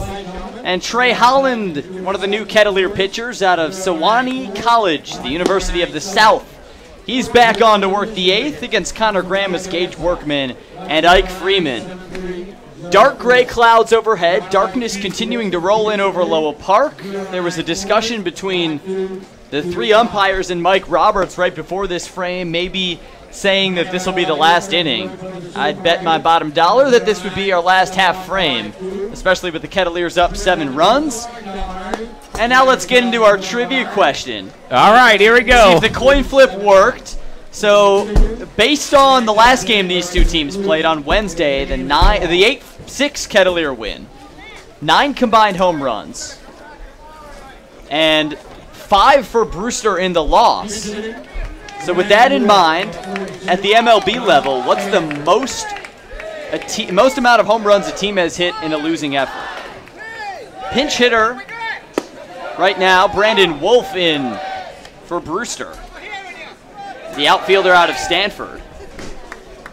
As the have a hit chance raining out over Lowell Park. 0-1 count to Brandon Wolf. The pitch from Holland gets a swing and a miss. 0-2 the count. So the 4 options for the most long balls in a losing effort in the major league level: 6, 7, 8, or 9. Sam looked at this, said, all right, it's about the same to me. I'll flip a coin. Down low, ball 1. Coin flip said the correct answer was C, 8. Did you feel like what would I'm going to ride with 8. I'm going to ride with 8. The coin never lies. I'm going to ride with it. 2-2 now. Ball on the outside corner. Back on Twitter, 38% going with 8, 38% 7, 18% with 9, and 6% for 6. How fitting. 2-2 to Wolf. Swing and a miss. Strike 3. Trey Holland, another K, as he keeps it moving along in the 8th. 66-mile-an-hour curveball that time. So Sam going with 8 on the coin flip. Counting the forfeit yesterday, he's got his last 3 correct. And that winning streak will, as a fly ball comes off the bat and into center field, caught by Duke Ellis for the out. Now 2 gone as we'll flip it over to Ike Freeman. So that 3-game win streak will not continue. I figured. Incorrect. The correct answer is 7. Dang. 7 as another pinch hitter comes on for the Whitecaps. Johnny Tasillo, out of Stony Brook University. He comes on with 2 outs in the 8th. Holland kicks and deals. First pitch in there for strike 1. So Sam, the bonus, I said bonus if you can tell me what team did it. You went with the Detroit Tigers. As Holland steps with the 0-1. Looping curveball downstairs, ball 1. Detroit Tigers, correct. Whoa, what really? Team. Oh, my yes. gosh. Yes. Oh, my gosh. 1-1, swung on, hit high into left field. Burdick charging in. He makes the catch for out number 3, and that's going to be the ball game. Home plate umpire Larry Rosenberg waving his hands in the air. This ball game will be cut here in the 8th inning due to the darkness rolling in at Lowell Park. And the Kettleers win their 3rd in a row, win their 7th in the last 8. The playoff-bound Kettleers now 21-17-3 on the season with a 9-2 win over Brewster. How about these Kettleers playing good baseball at the right time? Plenty of offense today, more than enough to get the job done. 9 runs is going to be plenty. Very impressive stuff. Being the team they should at Brewster, that's how you got to play at this part of the season. It's going to be fun to break down this one. So the Kettleers win 9-2 in 7.5 innings. And before we move on, back to that trivia. Detroit Tigers was one of the teams. Detroit actually did it twice. 2004, kind of near your time point. 1995, and then the Chicago White Sox in 2016 in a loss to the Toronto Blue Jays. So that's our trivia question, and that's also the ball game with the Kettleers getting 9 runs on 11 hits, no errors. Brewster 2 runs on 7 hits, 1 error. Cotuit wraps up the season series against Brewster 3-1, and the Kettleers, with a Hyannis loss today, move into a 3-way tie for 2nd place, but according to the tiebreakers, the Kettleers would be nestled in 3rd in the Western Division. We'll take a quick break here. On the other side, we'll wrap this one up. Live from Lowell Park, it's a 9-2 win for the Kettleers, and we'll be right back on the Cape Cod Baseball Network.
Bringing you back into a festive Lowell Park, celebrating the 3rd Kettleer victory in a row and the 7th in the past 8 games. The Kettleers are red hot, and they'll cruise into the playoffs. A 9-2 victory today against Brewster. Just 3 games left on the docket for the 2018 season. Sam Niederman here in the broadcast booth, wrapping up this one. Thanks so much for listening. Hope you're having a fine Monday. And a Kettleer win. They get 9 runs on 11 hits. And offensively, Zach Bierman got it going early. 2nd batter of the ball game for the Kettleers. He hit a home run to right field to give the Kets the early lead. And from then, it was a barrage of offense with the 11 hits. Bierman got 2 more RBIs in the ball game. A few RBI groundouts, some sac flies and sac bunting. We saw the Kettleers plate some runs in nifty ways. And meanwhile, Addison Moss and Trey Holland, 2 of the new Kettleers out of the bullpen, and the starter and Addison Moss were mighty fine today in the 7-run win. Good to see these pitchers come out, a little tandem from Moss and Holland. You rest up some of the regular pitchers in the bullpen, always nice to have that. Get a look at what these new guys can bring. First off with Addison Moss, a nice job to bounce back from his debut in Chatham. Much more effective, much more comfortable here, and accustomed to the Cape League. I was very impressed with how he threw strikes early on. Pitched to contact, kept things in the yard, retired the first 6 batters that he faced. Worked 4 2/3, only allowing 2 runs on 6 hits, pretty good. And a good decision by Jerry Weinstein to take him out of the game in the 5th when things were getting a little hairy. Trey Holland came on, Did allow a couple of runs that were charged to Moss, but then Holland able to settle in as well. Showed some nice stuff with the curveball today. Shortened game due to the darkness, so you still keep a lot of arms healthy and rested, which is good at this point in the season, knowing when you're going to the playoffs. And I thought the pitching was especially solid today for the Kettleers. So Addison Moss gets the win. Kyle Cameron, the starter for Brewster, who went 3 2/3, giving up 9 hits and 7 runs. He gets the loss. No one gets the save with the 7-run Kettleer victory. And who did you think was the key offensively? And I mean, was it Zach Bierman who led things off with the home run? Was it Duke Ellis who kept things going with a few singles? It seemed like the Kettleers saw a lot of guys chip in today. It was kind of a committee effort. I'd say you give the player of the game to Zach Bierman. He had that home run that sparked everything back in the first, and then 2 consecutive RBIs after that, a ground out in the third, and then a single in the fourth. So a nice day for Bierman at the plate. Good to see him producing runs in that 2 spot. You could also throw in Corey Wood, who reached base 3 times out of his 4 trips to the plate. Singled and also scored a run. A good day for Peyton Burdick, who had another hit to extend his hit streak to 7. His on-base streak all the way up to 10. He scored a run. Brady Smith pretty good, a single, an RBI sac fly as well. Mike Salvatore had a couple of hits and scored a run. So everybody getting in on this lineup. Tolia, an RBI, also scored a couple of runs. That's what the Kettleers need. When you don't have to rely on one guy to do it all, and when at 1-9, which is what Mike Roberts has been really impressed with, everybody can contribute in their own way. It's good. And then, like you said, Sam, Duke Ellis again coming up big. This guy has gotten on base now 21 consecutive games, 2 RBI singles. Don't forget about him. He's really clutch in that 5 spot. So, flashback to you mentioned the potluck we're going to have after this game. Flashback to the last time we had a potluck. On Friday, July 20th, the Kettleers had just wrapped up a heart-wrenching comeback loss against Chatham, where Cotuit was up 7-0 after 2 innings. Chatham, led by Spencer Torkelson, come back and stormed ahead for the 10-9 win. At that point, the Kettleers were 2 games under 500 at 14-16. It was still very much in doubt if they would make the playoffs. They were right there with Bourne at the bottom of the West. Now flash forward to where we are now, a 9-2 win today for the Kettleers. They've now won 7 of their last 8. This is the second 3-game win streak in the last week pretty much for the Kettleers. They've clinched the playoffs, and they're gunning for as high as 2nd in the West. It's a good time to be a Kettleer, and you can certainly feel the positive energy outside the Lowell Park. Yeah, it's so great. And as we mentioned at the beginning of the broadcast, they're loose. They're having fun. There's energy. There's hustle. Grind from this team. They're doing the little things, and they're scoring. And when you score, it's all so much easier to play baseball, and the pitching just can be a little more loose, and everybody contributing. This team really firing on all cylinders here. As you said, Sam, the second 3-game win streak in this little spurt of winning form. It's been a minute. I mean, the week ago, the Kettleers hadn't even mounted up a 3-game win streak. We didn't even know if that was possible with this ball club, but they've done it twice, much more consistent. And as you said, second place, very much a real possibility. First place still mathematically in it, but Wareham up by 6 points with 3 games to go. We would have to win out. They would have to lose out, and obviously that starts tomorrow with a matchup, but much more realistic for the Kettleers to try and jockey for that 2nd seed. Then they would get a host of playoff first-round series, which would be great. And we'll see how the chips fall from there. It looks like Hyannis is struggling against Orleans right now, down by 4. So Hyannis, they're about to lose their 4th game in 5. They also tied, so they've actually been winless in their last 5 games if that result holds. And Falmouth kind of finding their way up into that 2nd spot, but you have 2 more games to finish it off against the Doors. So a lot that the Kettleers can control as far as their seeding goes here on out. A lot of positivity at Lowell Park. Little kids running the base paths. We saw Mike Roberts kissing babies after the game.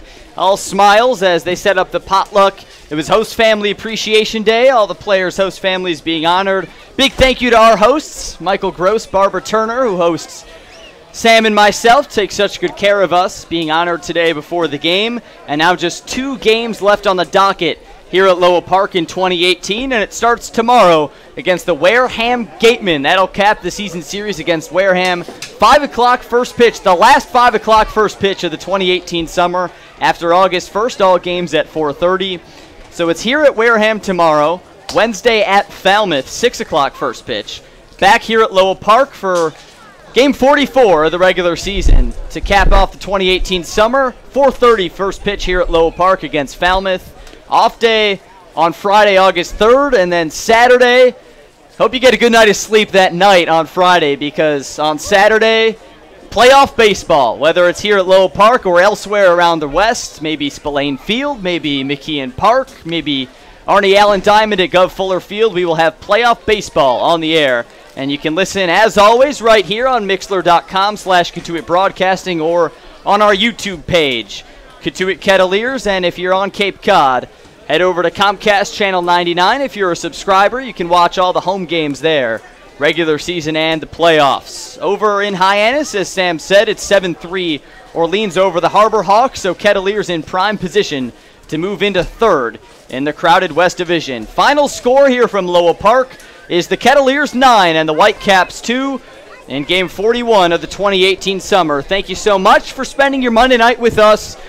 For my broadcast partner, Sam Niederman, and our entire crew, Mason Horodisky, Robert O'Neill, Bailey Hewson, Max Coran, who's back at school, hope he's doing well, and Martha Johnston and her beautiful Australian Labradoodle Lucy, who's right down there at the Lowell Park Concourse. I'm Sam Brief signing off. We'll talk to you tomorrow right here at Lowell Park against the Wareham Gatemen. You're fine.